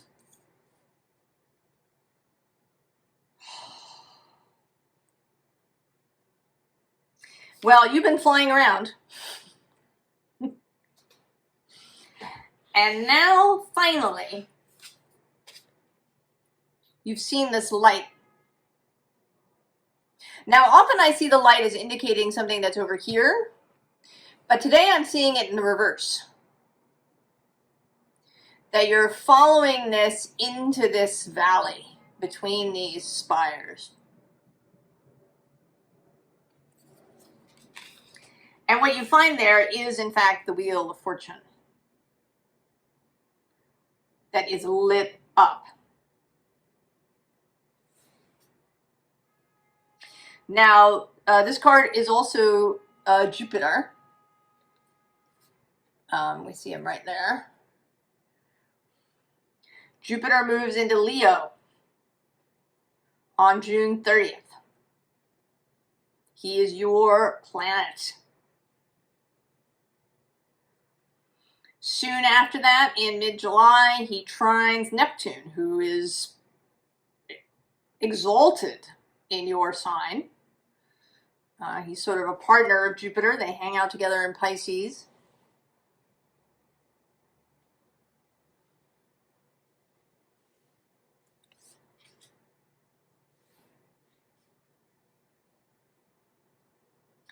And it seems like you're suddenly going to see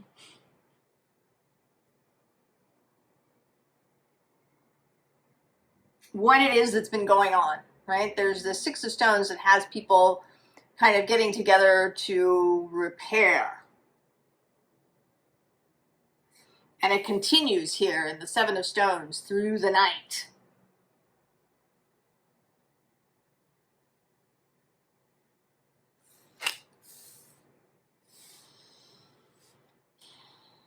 I don't know, this is kind of mysterious, Sagittarius.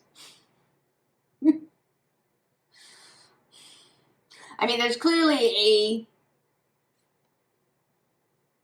I think there is a revelation, a change, maybe some event that's going to occur when Jupiter enters Leo.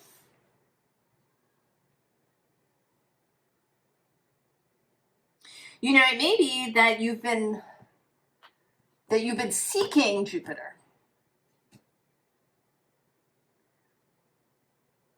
And that you've had trouble finding him as he was going through Cancer.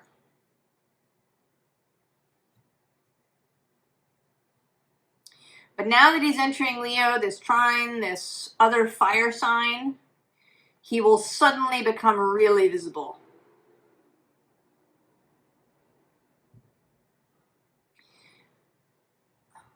And that he is a philosophy for living.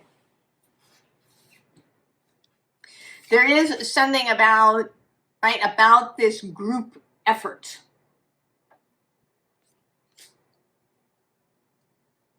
I mean, that's certainly been coming through for you a lot. Throughout the readings, you creating a space for people to gather, you being a kind of leader or, organizer. I don't know, I want a little bit more. Give me just, what are we really saying to Sagittarius?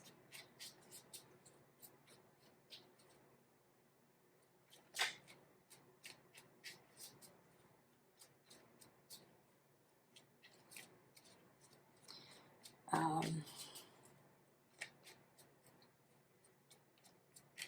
mean, there is this full moon. The next full moon is the Capricorn full moon, which is certainly a moon of building things. From a timing perspective, there may be something about that.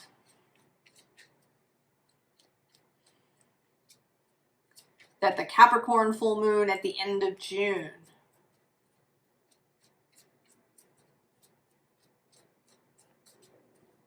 is going to be relevant.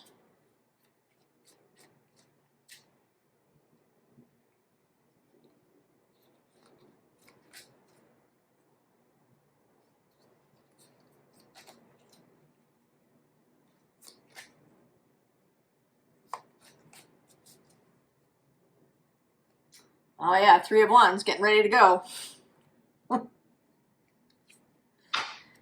Eight of Swords on the underside. Let's see. Oh, there's the Fool. The Six of Swords. The Star. And this very satisfied Queen of Pentacles.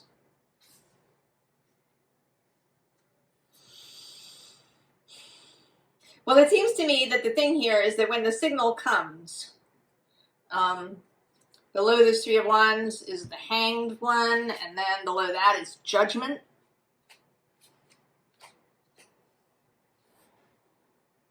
The only thing that's going to stop you, conceivably, is this Eight of Swords on the underside. Who's next to that? Oh yeah, the Five of Cups. But then we have the Ten of Swords.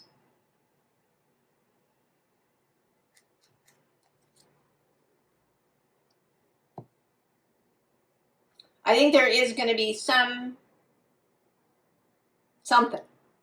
a revelation, an offer, something's going to slide across your desk or show up in your inbox that's going to be, oh, yeah, that. Or you're going to wake up and think, oh, yes, this is what I've been wanting. Why was I hiding that from myself?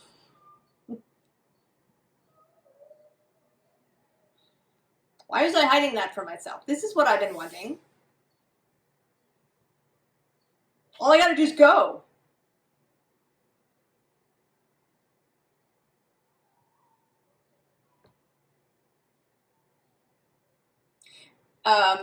You know, it may be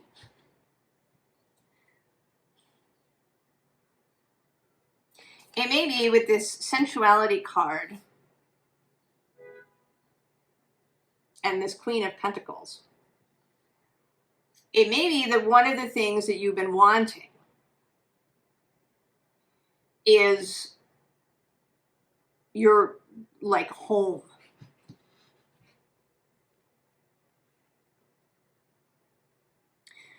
Maybe, I mean, it may be that you've been moving literally, or maybe you've been switching jobs a lot, or maybe you have a freelance career, or you're a gig worker, or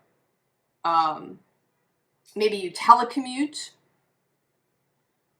do a lot of stuff online. And what you really want is to like be with people.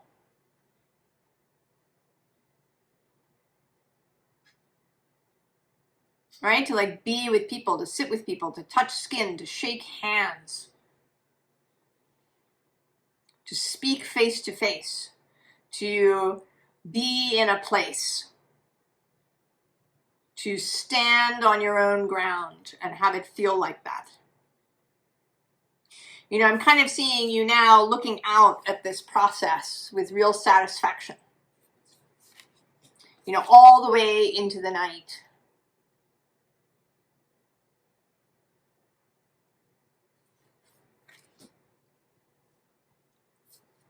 I kind of want now to find, oh, and there it is. It's only 3 cards down. Oh, and then okay. Oh, I should have kept going. So under this 10 of Spires is the 2 of Stones, right? First steps. Then here's the 8 of Stones. That is this, all, right? All the work.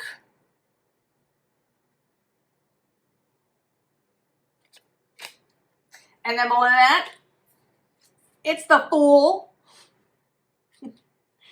And the Ace of Tides, the Ace of Cups. And this Queen of Tides, this Lighthouse. And the King of Stones. That solidity, that home base, that place. And then one more is the 7 of Tides. Out on the ocean. But you've got the lighthouse. Sagittarius. I don't think there's any specific timing. I think it may be different for each of you. I mean, you may already know all of this, know what it is, and you've just been holding back. Go. When you know what it is, go.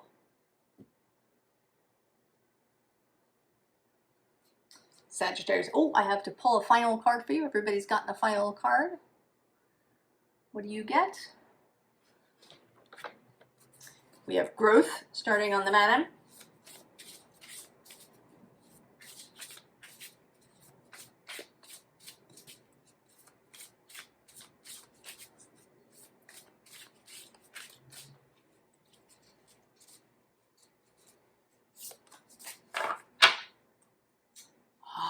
Acceptance.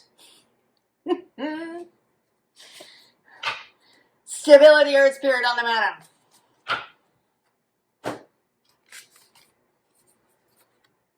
Leadership, Sagittarius.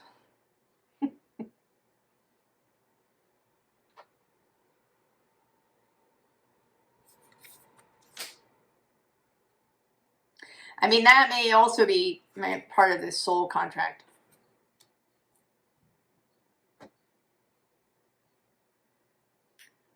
leadership, Sagittarius. Oh.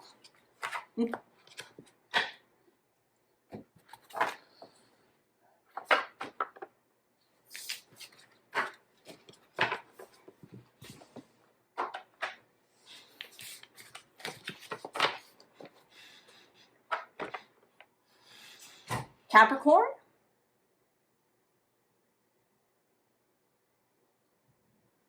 Really? Capricorn? All right. Surrealist Tarot.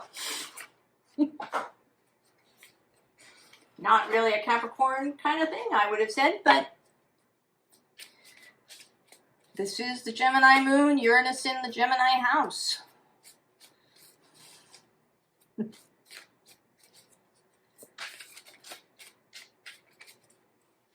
Ready for the surreal.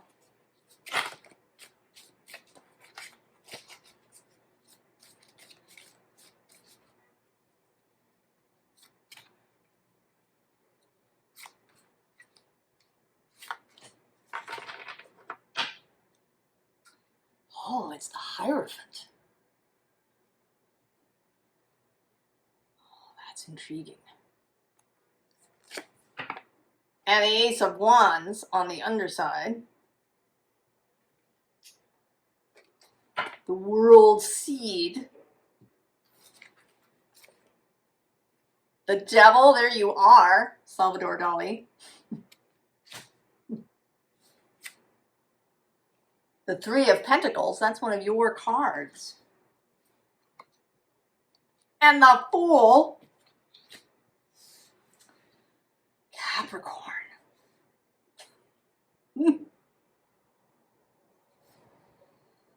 What are you planning?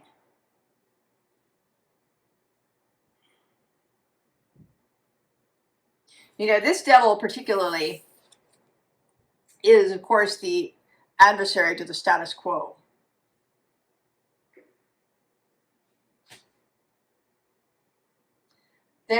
You are planning something, or something is about to, about to have some idea that is way out there in some way. Who's under the Hierophant? It's the Six of Wands, victory. We also have the Page of Swords and the Page of Pentacles. And I'm actually going to go one more with this Eight of Cups. Looking out into the distance. And whatever it is, it's against the status quo, whether that's your own status quo or the kind of societal status quo. The zeitgeist of the moment. Maybe both. But it kind of moves fast. You have a plan out of the gate. It's like the idea kind of drops fully formed into your head. I don't know if you've ever heard writers in particular talk about that they just, a story come to them and it just pours out of them onto the page. Fully formed.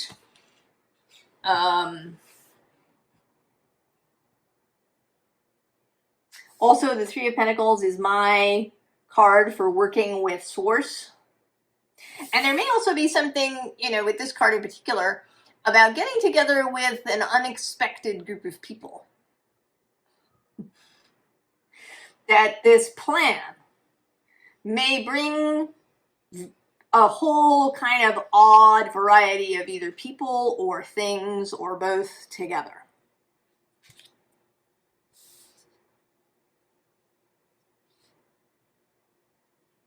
There's some idea, Capricorn.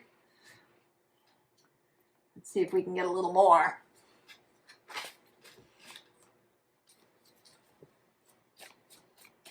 And we do have the Muse Tarot coming out for you.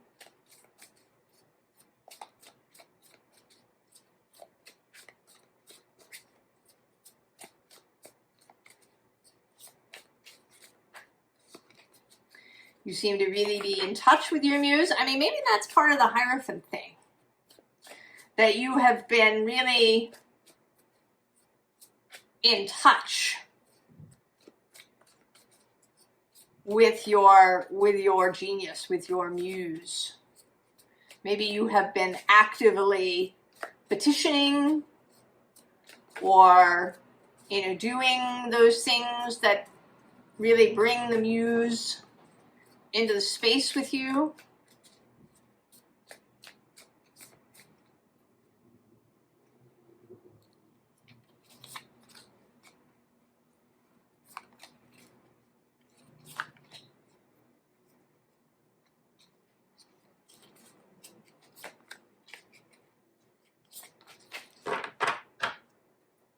Ah, the muse of emotions. And the Nine of Materials. Who's under there? Oh, it's the Queen of Voices, the Queen of Swords. She actually made a little appearance. Some of the cards for the deck below this one stuck, and the one on top is the Queen of Swords. Oh, we also have the Magician.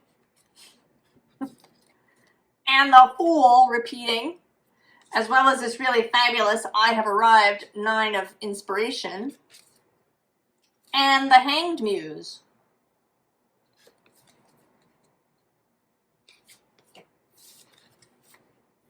Oh, the High Priestess, indeed. The Queen of Inspiration. The Page of Materials. Temperance. And the Two of Materials. Okay.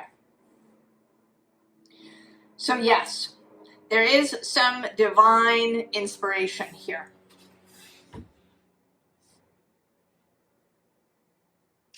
And the key here in the center is to be open. To not just the idea, but then to kind of steps to take. All right, how to bring, you know, the idea into manifested being.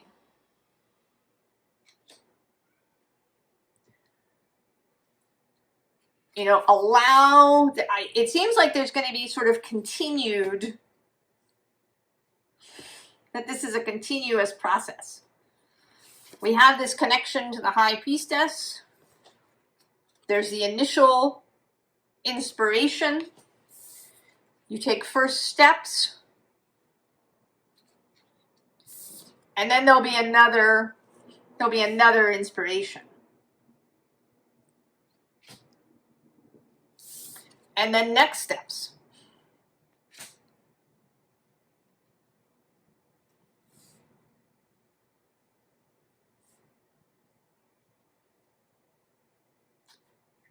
The advice is simple. Follow the steps as they show up and come in. I want to say have no fear, Capricorn. I sort of feel like maybe you don't. Although I'm being drawn to this deck here, which has this Eight of Wands dragon. I think it's big. I mean, that of course is relative, you know, it may not be like world noticing it big, but big from your perspective.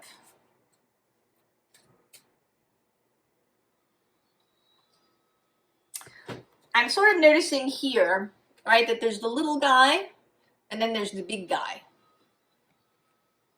Right? There's a process that is happening here. I mean, we have the Three of Pentacles. There is already some steps will be self-evident, will kind of unroll, but then there will be more as you go. You're not going to know the whole process. We didn't get the 10 here. We got the 3.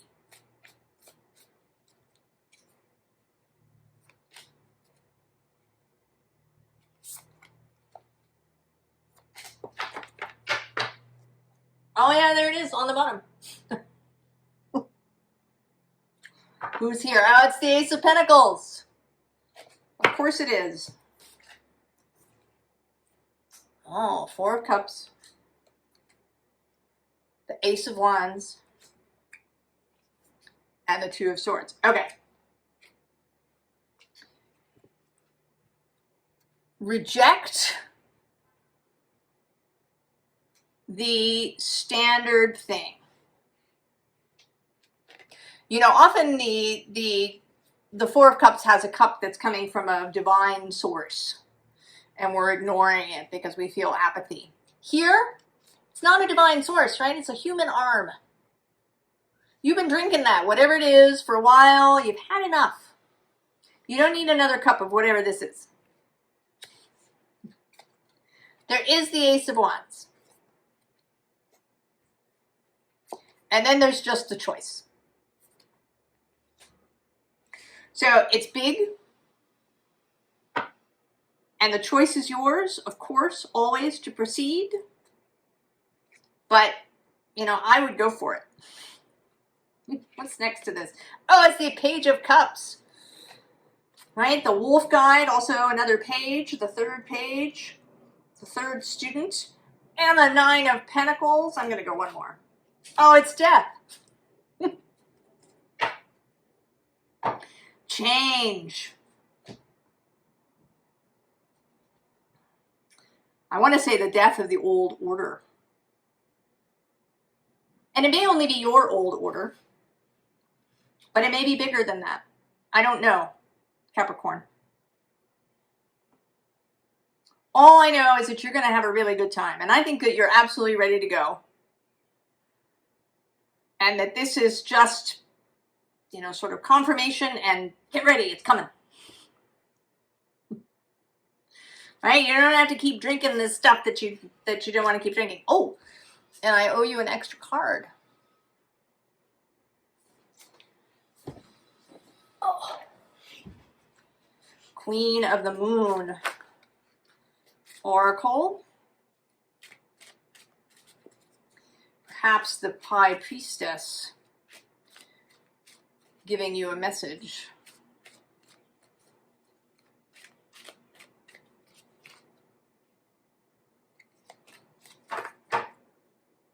Oh yeah, trust. And the unexpected underneath, for sure. Oh. Capricorn extremes. Hot moon.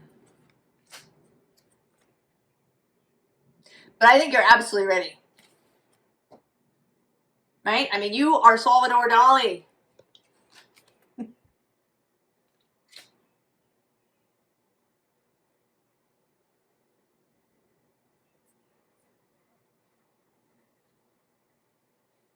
You are absolutely ready.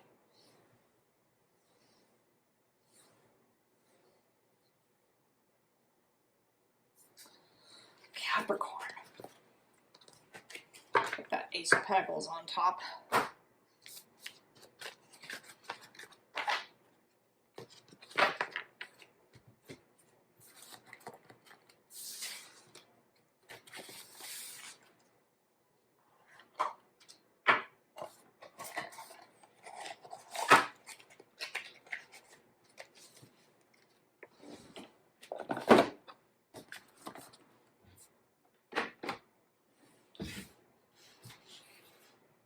Aquarius.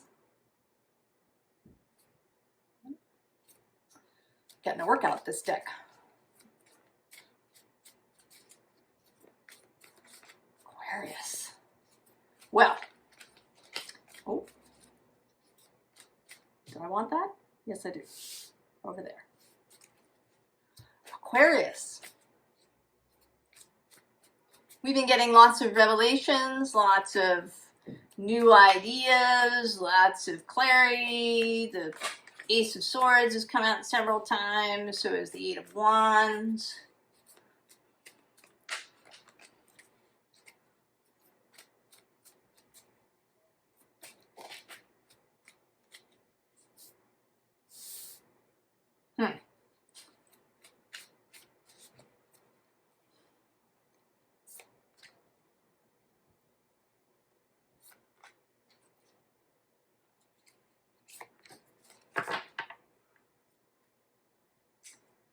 Seven of Pentacles. The process. Oh, and there's the Wheel of Fortune. And there's this feeling too, that we've all been in our various ways doing that. Planting the seeds, keeping the garden, doing the things. And now the wheel turns and there's unexpected. Certainly Jupiter is a major thing. He's going to move into Leo on the 30th of June. And then he moves through Leo. He will oppose your sign for the next year. And I want to put these three here in the middle. Put this over here because I feel like, what's under the 7? Oh, it's the Queen of Swords. And also Judgment. Oh, and the Lovers. And then there's the Knight of Swords, Gemini himself.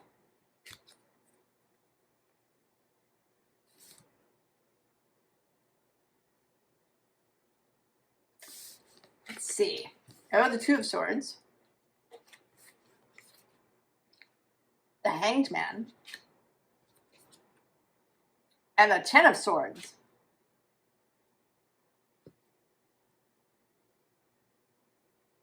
Well, that's certainly a choice, Aquarius. The Ten of Swords has come out several times too. It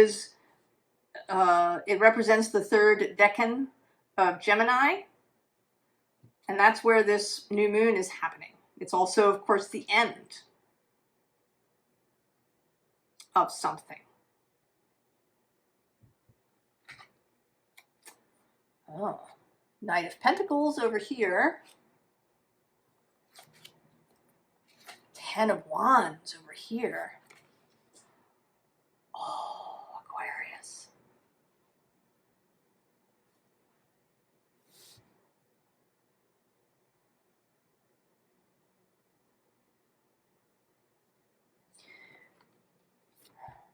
You have been. The Seven of Pentacles, this you have been. You have been carrying the load.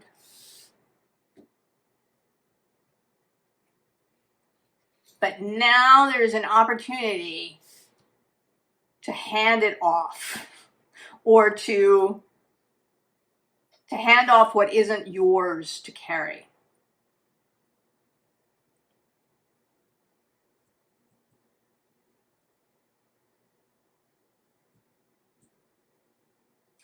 And I kind of want to say that that is partly to do with Leo.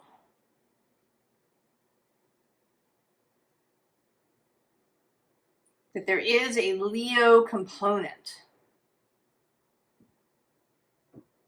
that is not yours. It may be this, right, this Wheel of Fortune event. It could be that you've been laboring in some way to make something happen, and you haven't been making any headway, and it's because it's not yours to do.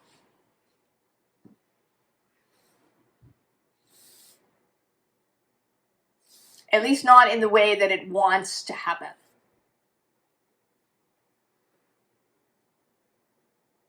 There is a choice here. This Hanged Man is coming down out of the tree here, not going up into it.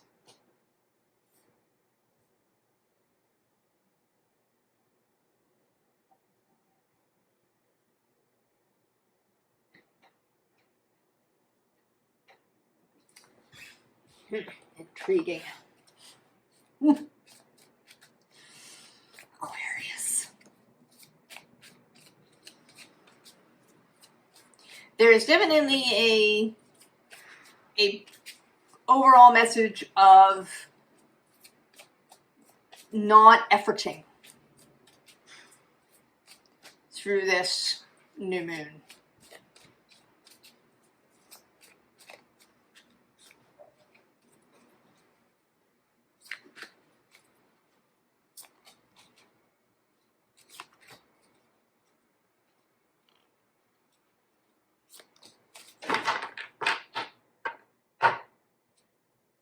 Oh yeah, look at that. 6 of Swords. That's your card. And the 7 of Swords, also your card.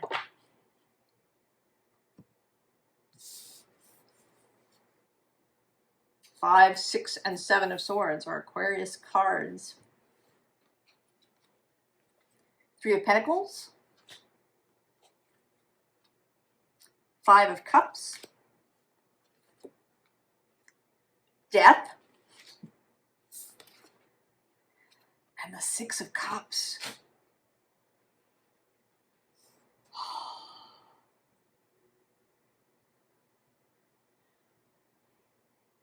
You have done what you could do up to a certain point.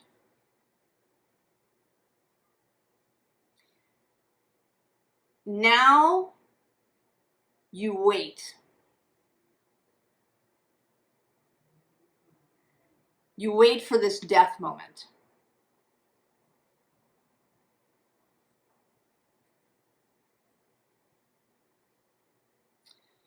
This 10 of Swords moment.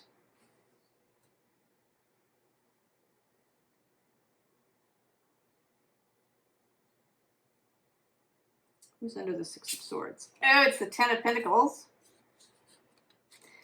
And the Moon. Oh, and then there's the Fool.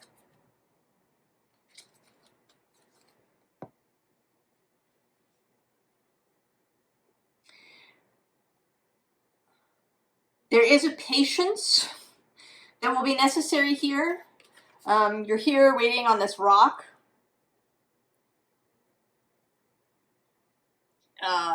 Various ships have gone by. You haven't gotten on them. You're waiting. You're waiting for the real signal to move. You're waiting for this death moment to occur. And then you will move. Well, I need to know more about this death moment. What is that?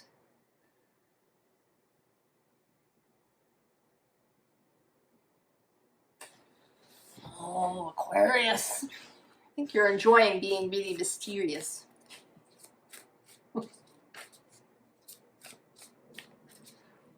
Not surprising, Pluto moving through your sign. Enjoying the mystery. What is the death?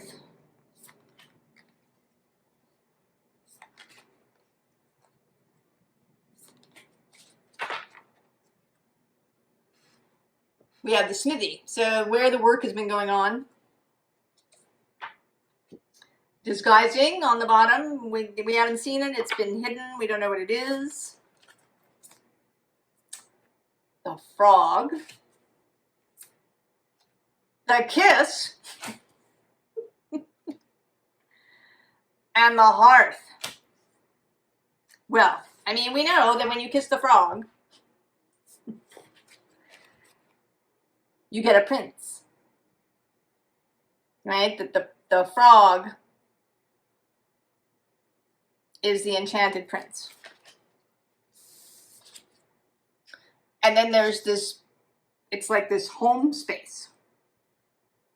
I actually want to say that you are the one being kissed. That in this little picture narrative, the frog is the princess.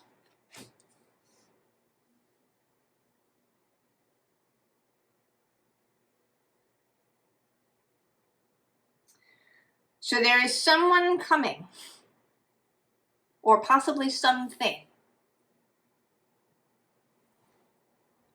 unexpected, unforeseen. You couldn't have, in a million years, foreseen it. I was actually telling the story. I'm going to tell it because it's so good. Martin Shaw, the storyteller, when he was done with 4 years of living in a forest, telling stories, he decided to get his PhD. He got a PhD and then he needed a job. Well, one of his students happened to be at some event and overheard two professors from Stanford University talking about their desire to create a program around the spoken story, but wondering who they should get to teach it. And so she, she's sitting behind them and she says, "Excuse me, I know who you need." Now, there is no way that he could have made that happen. He could have labored unceasingly for days and not been able to make that happen. It was lined up. It was ready. He had been faithful to his part in it.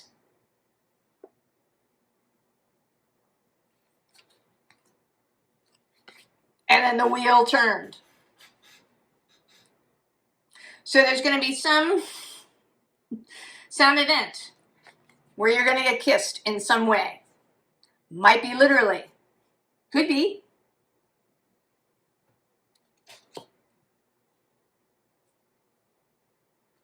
Or it could be that you're offered a job, or that I don't know what it is. And you are transformed and you receive this home space.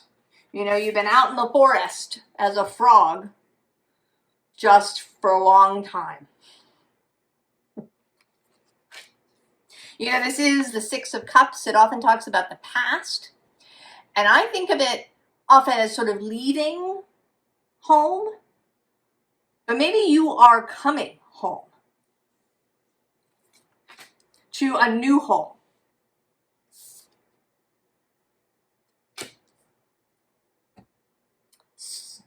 Aquarius, I wanted to call you Scorpio because of this death card. I don't know, maybe it's a Scorpio who shows up to kiss you. I don't know. Certainly a Scorpio would absolutely kiss a frog. Without any hesitation.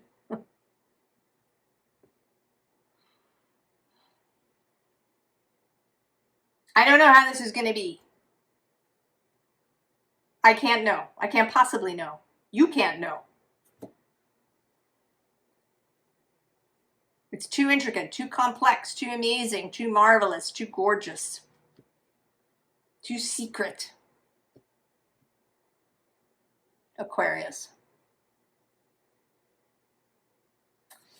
Final card for you.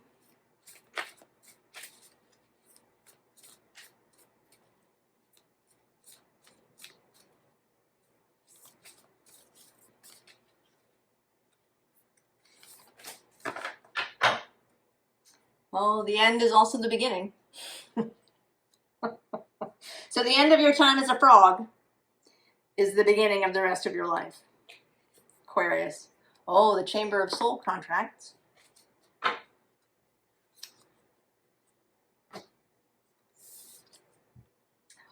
That's interesting. Masculine, feminine. I want to say that's more about synergy than about any particularity of these two energies. Right? It's this. It's this coming together of something.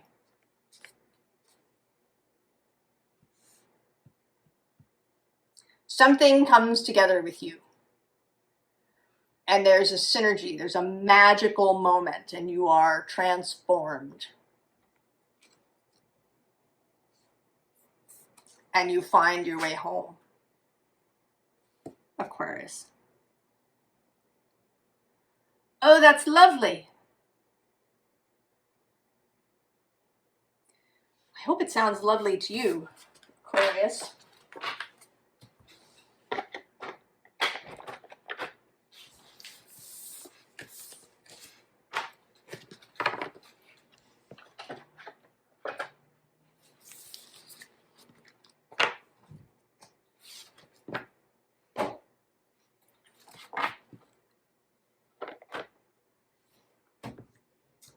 Pisces.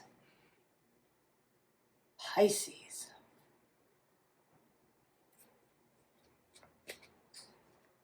See what you have to say, Pisces. We've had messages of revelations and new ideas and not efforting, allowing the natural progression of things.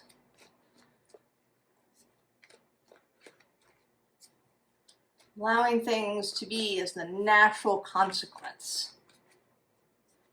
of what we've been doing.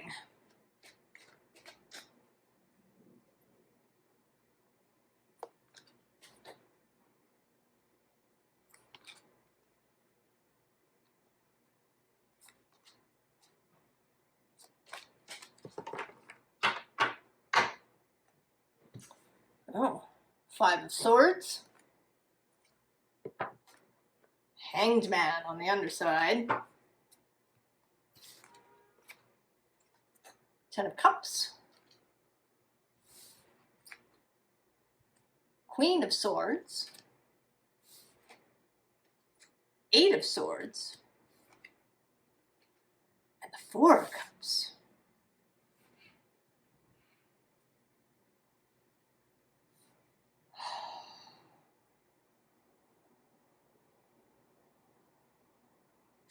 Well, your reading, Pisces, is the most obscure. This new moon is square your sign. You know, and how this is sort of looking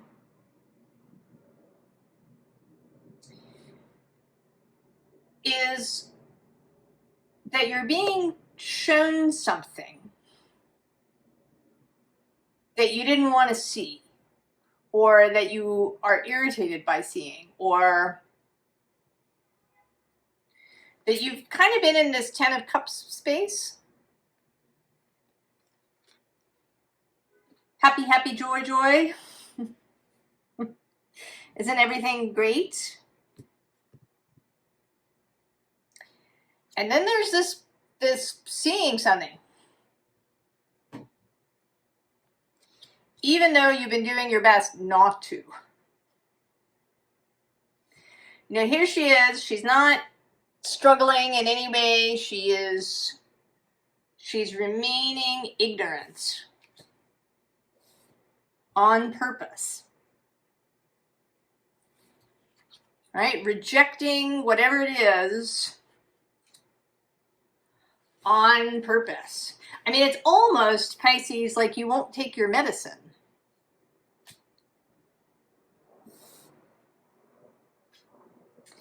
And that seems really odd to me. But there's something here with this Five of Swords. There's some confusion, some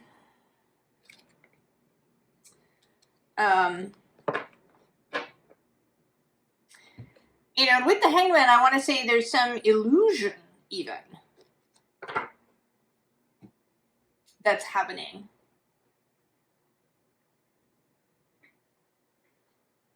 Well, we need more, Pisces, clearly. Oh. Well, now this deck does have the moon on the bottom of it. That is your card in the tarot, but it is the card of things hidden. This is, though, a very straightforward deck, at least for me, the Waite-Smith deck.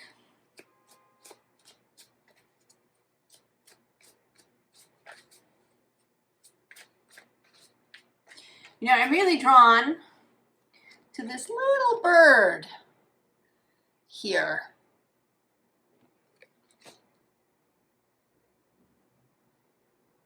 And also to the fact that there's all these fish in the cups.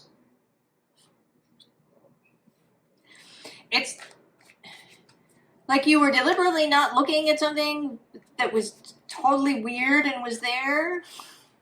These fish.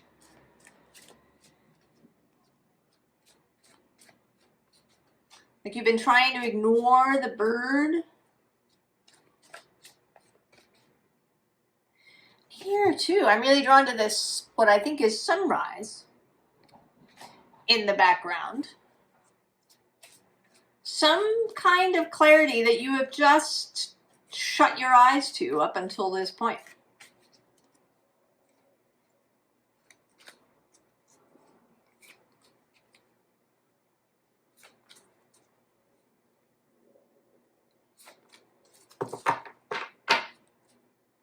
Ah, the Page of Cups with his fish. There's the Eight of Wands. It's shown up several times. Seven of Cups, the confusion. There she is again. Queen of Swords. Ah, the Six of Cups.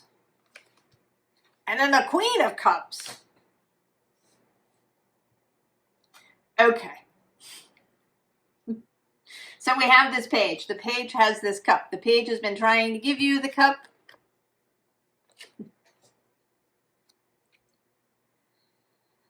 Beyond that is this efforting. But we also have Justice and the Chariot.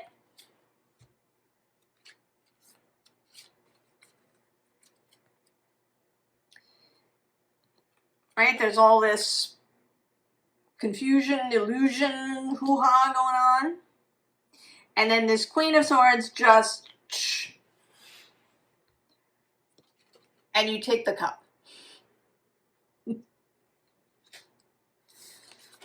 And you become the Queen of Cups.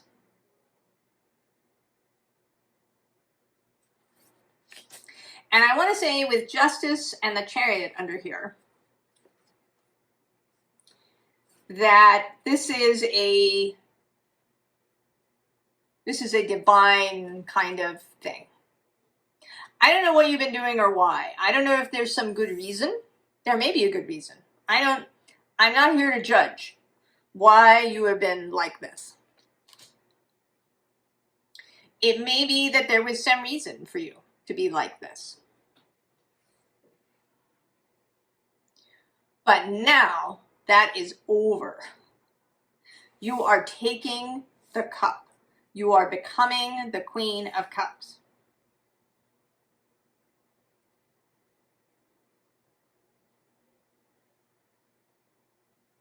Well, we want a little more than that. Pisces, what does that mean? To be. And of course she is. She's very heart-centered. She's compassionate. She's a master of the water element.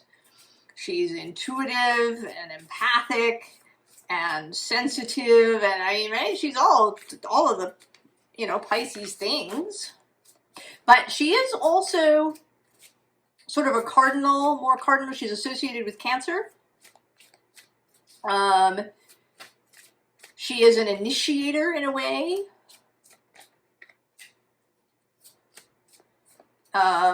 She's sovereign. You're associated, that was just the new Eon showing up there. Judgment. You're associated with the Knight of Cups. Romantic, going forth, that mutable energy of coming and going and not settling in any particular place. Very childlike, perhaps. A free spirit kind of thing, And this, the Queen of Cups, is a card of responsibility. Queens take responsibility in a way that knights do not.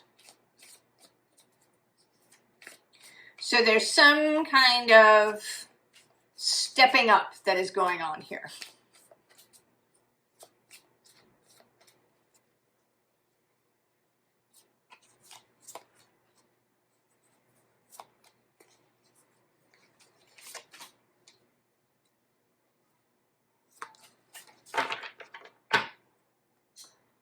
Ah, the Ace of Roots, Ace of Pentacles. And there he is again, the Page of Cups, Page of Blues. 6 of roots, 6 of jazz. So that's 3 6s now. Cups, pentacles, wands, the lovers, and harmony. It's the temperance card.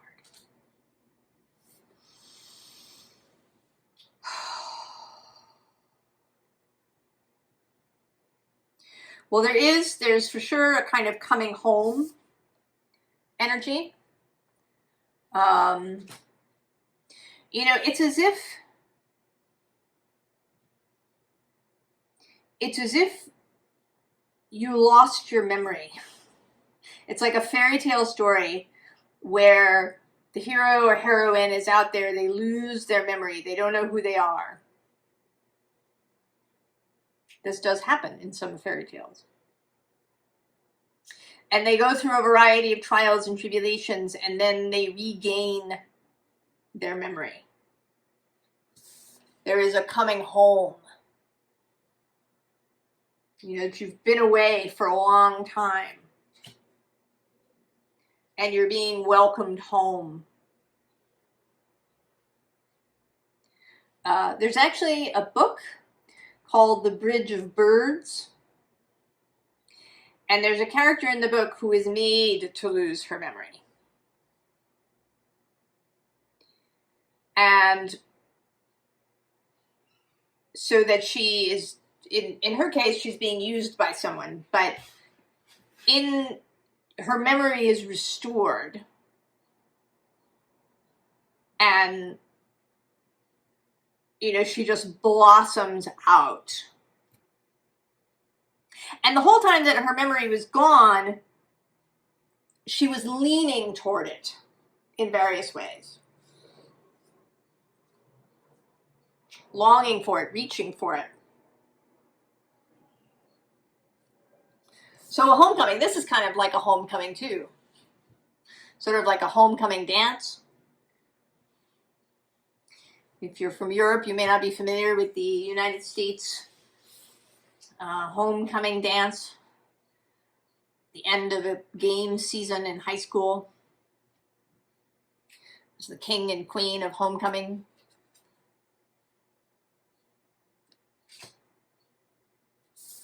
And there you are. And also here,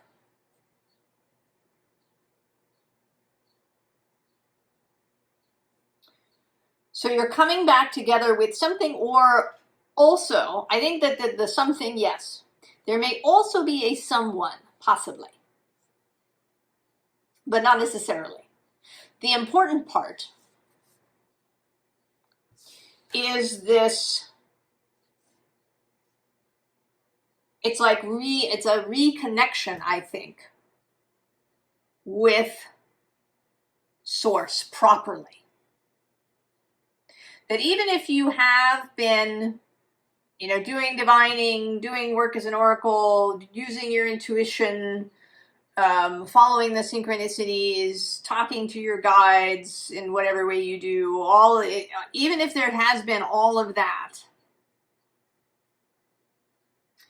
it hasn't been complete. And now it will be, because there's this return home. Oh, below the Ace of Roots, there's the Eight of Wands again.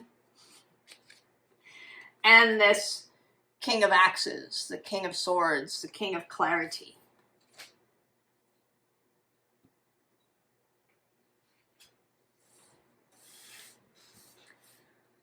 So I don't know. Tell me about this cup. What is this cup that Pisces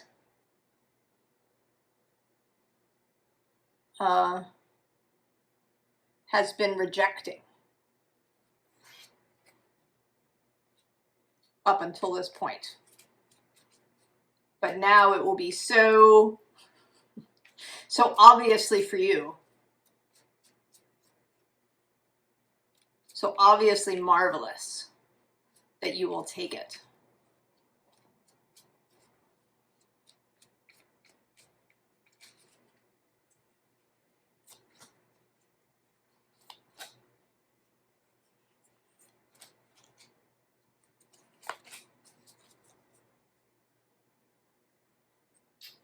Seven of Swords. Hidden things, lies, Four of Pentacles that we were really holding on to. Well, there's the Tower. Six of Swords. Ace of Wands. And the Emperor. Oh. So it is self-knowledge. Really knowing yourself for who you are. What's under the Seven of Swords? Oh, it's the King of Wands. And the Knight of Wands.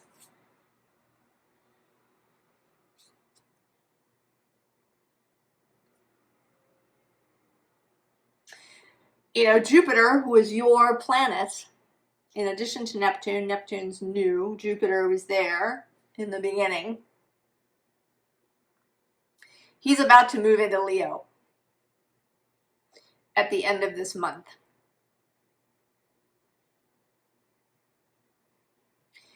It may be that something happens then. It could happen before then, of course, too, at this new moon itself in the brain space. And that may be, you know, this. Right? This kind of mental knowing. And then when Jupiter moves into Leo, it becomes this fiery knowing. Right? The Six of Wands has come out several times. This is Jupiter in Leo.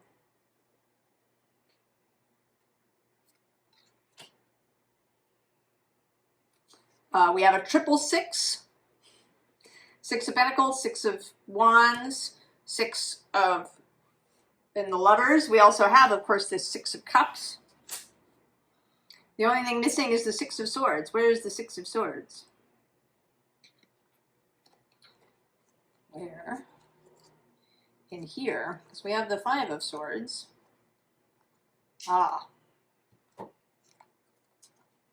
Indeed. The Six of Swords between the King of Wands and the Five of Cups. So this inspiration to leave. Oh, actually, I'm wrong. I didn't even need to go looking for the Six of Swords. It's right here in front of my face. But it's, yes, as well. Leave the King of Wands there on the surface instead of that Five of Swords. So actually all the sixes came out. And the six is what comes after the five of changes. The restabilizing. I saw this photograph of a waiting area in the Milwaukee airport that says recombobulation area. Right? Discombobulation, recombobulation. This is a recombobulation, Pisces.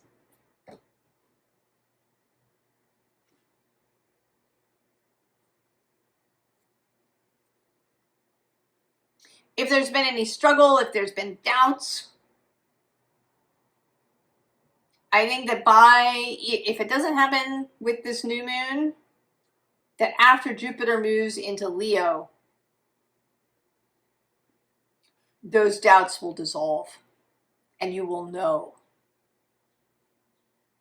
You will have come home to yourself and to know this Ace of Roots.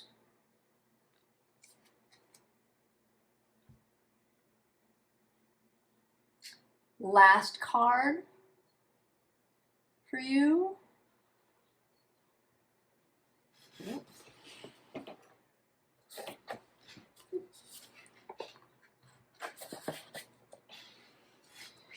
from the Oracle of the Hidden Worlds.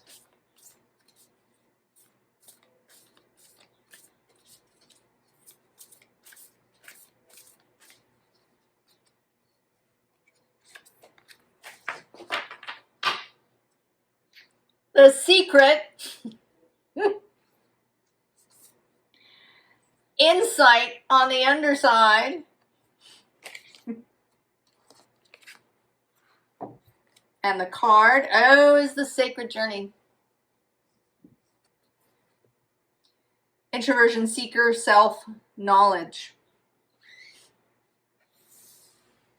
Know thyself, Pisces.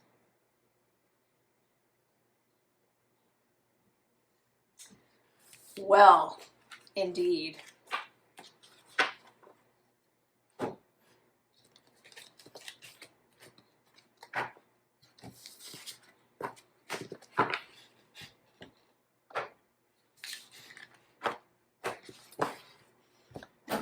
And now, I will do a collective. Where do we want to start with the collective? Oh, the Archeo deck. Archetypes.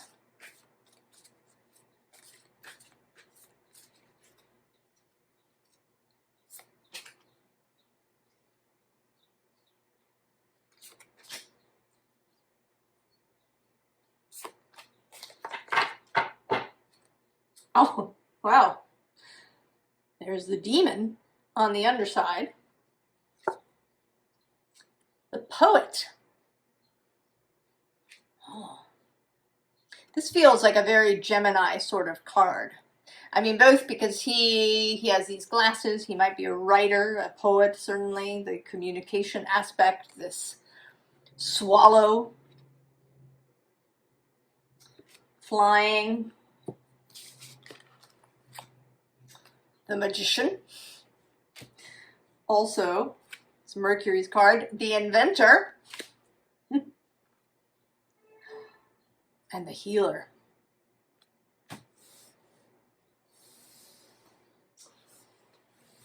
Oh, that is interesting.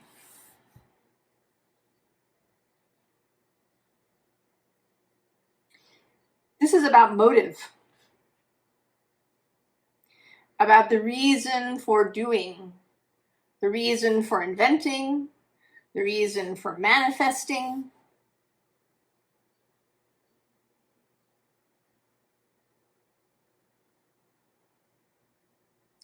That there is something here that could be healed, or that there is this healer vision. And the archetype of the demon is here to help us identify other, demonic things.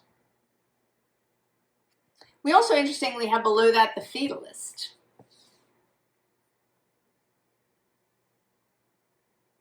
Which is sometimes useful, the allowing things to unfold and not, being controlling about it. But here it's kind of showing up as this idea that, something is a done deal, it's fated.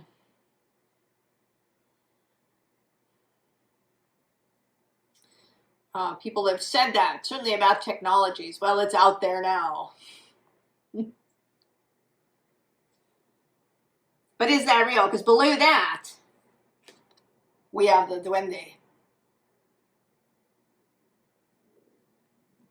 which waits for inspiration and passion to be revealed.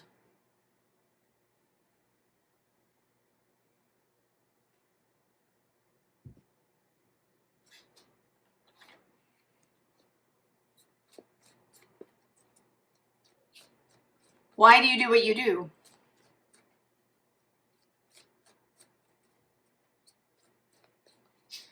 Are you just making the best of things?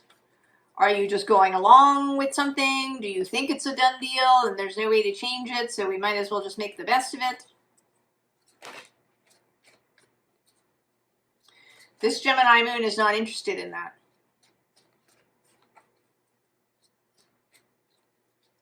It's interested in a different kind of vision.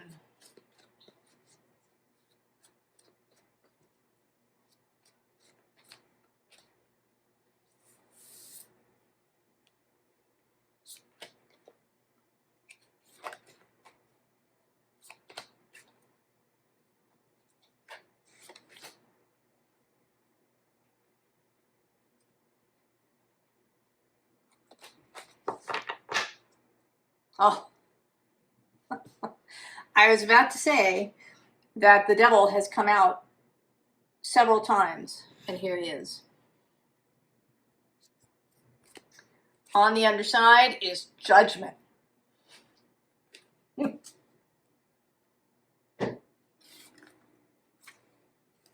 Death. The Nine of Wands. It's enough. The Five of Cups. The Emperor. And the Hierophant.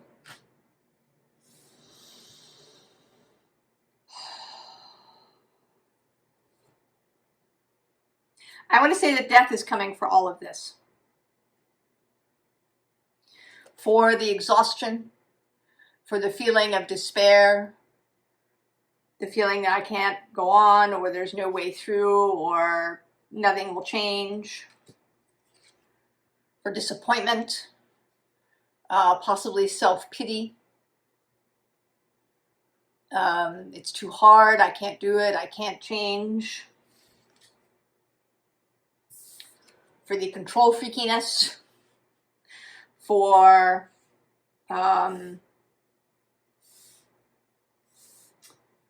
official ways of doing things, for stagnation. I'm kind of seeing him here a little bit as Theoden, when Gandalf and company first arrive at Edoras, taken over by Saruman, unable to do anything to change. I actually saw a post on Substack talking about, Frodo, that sort of Frodo fails at the end. He doesn't drop the ring into the fire. It's Gollum who kind of saves the day. And what I found interesting was that people talked about how it was, how that was okay, that Frodo had made the sacrifice of his mind and his spirit. But I was interested that nobody pointed out that it was Frodo's goodness, his mercy, that kept Gollum alive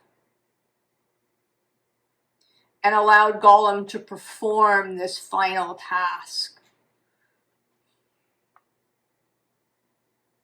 That it allowed Gollum to be redeemed.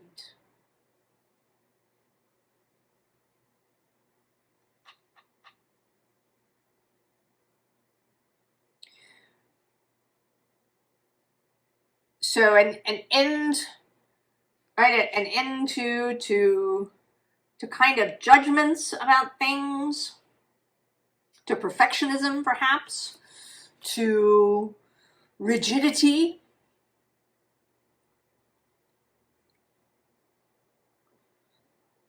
Right? The way that faith can be put into a box and it loses its life, its liveliness.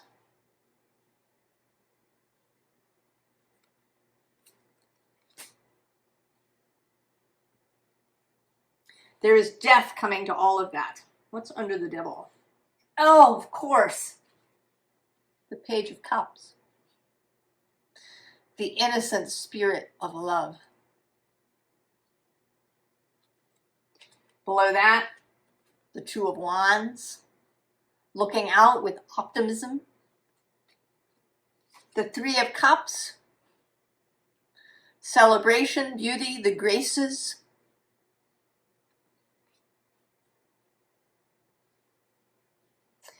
And what's this card? Oh, it's the Hermit.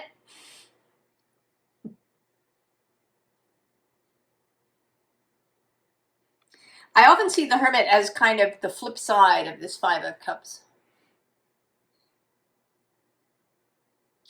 Right? There's been the hurt and the disappointment, and it results in self-knowledge and curiosity and faith and the desire to really follow this star.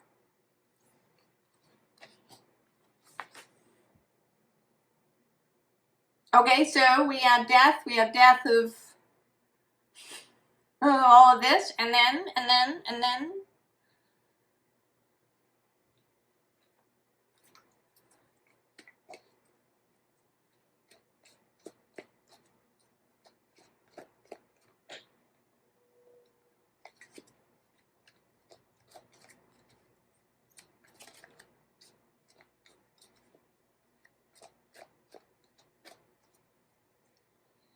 right, that Hermit, that inner self that nothing will ever touch.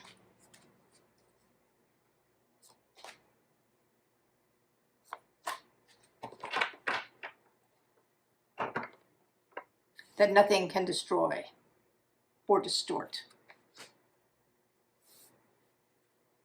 Oh, there she is, the Empress. And there's death on the underside. Page of Pentacles, the new learning. King of Wands, inspired action. Queen of Wands, more inspiration. And the Eight of Pentacles, getting down to work. And here, in reciprocity, in communion, in conversation with the work itself, and with Source and God and your own soul. What is the motive?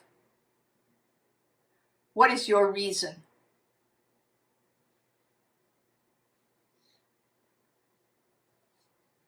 What is your reason for seeking the magician, the inventor?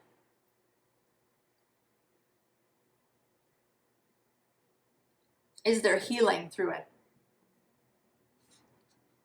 Is there this beauty? Is it inspired by the life force itself? By the Empress herself?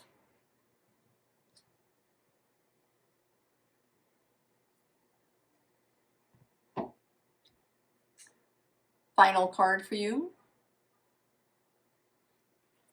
Collective.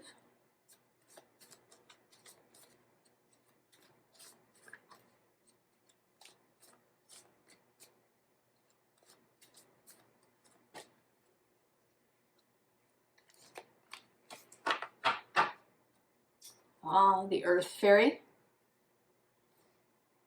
Physical health, grounding, foundation. The Queen on the underside. Woman, fertility, feminine power, sexuality, friendships. The Empress.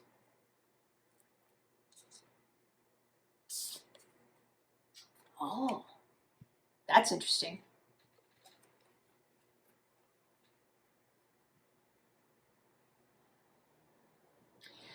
And kind of from two directions. Is there some form of self-protection going on in here that maybe is counterproductive, in fact? Have you been doing things that you believe will protect you in difficult times, but may in fact not? Or ideas that come from this kind of devilish, demonic thought form energy?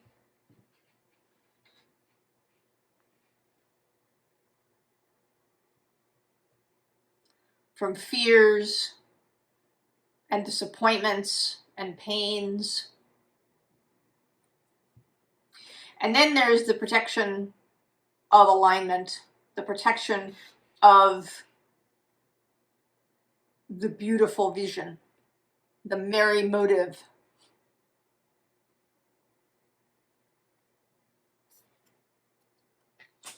Kind of want one more. And since it's my channel, I can do it.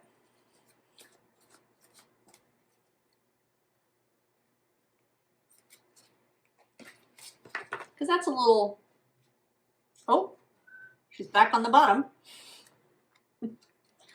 Who's under here? Oh, partnership.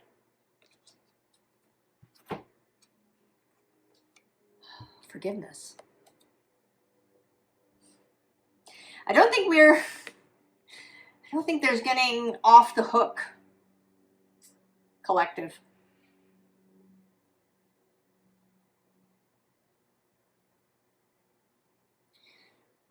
There is an enormous generosity and openness and trust that is being asked of us.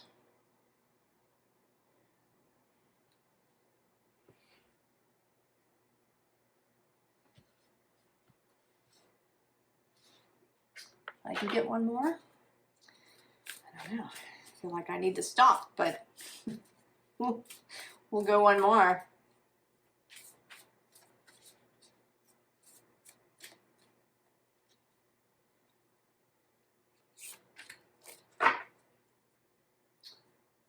Deeper than before, you know. The Chamber of Power.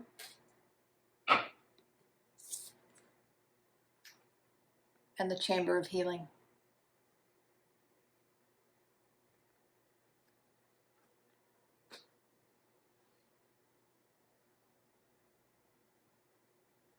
What is your motive,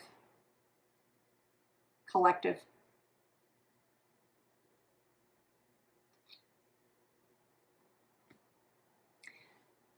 I hope that this is an enlightening, clarifying, gorgeous new moon for you.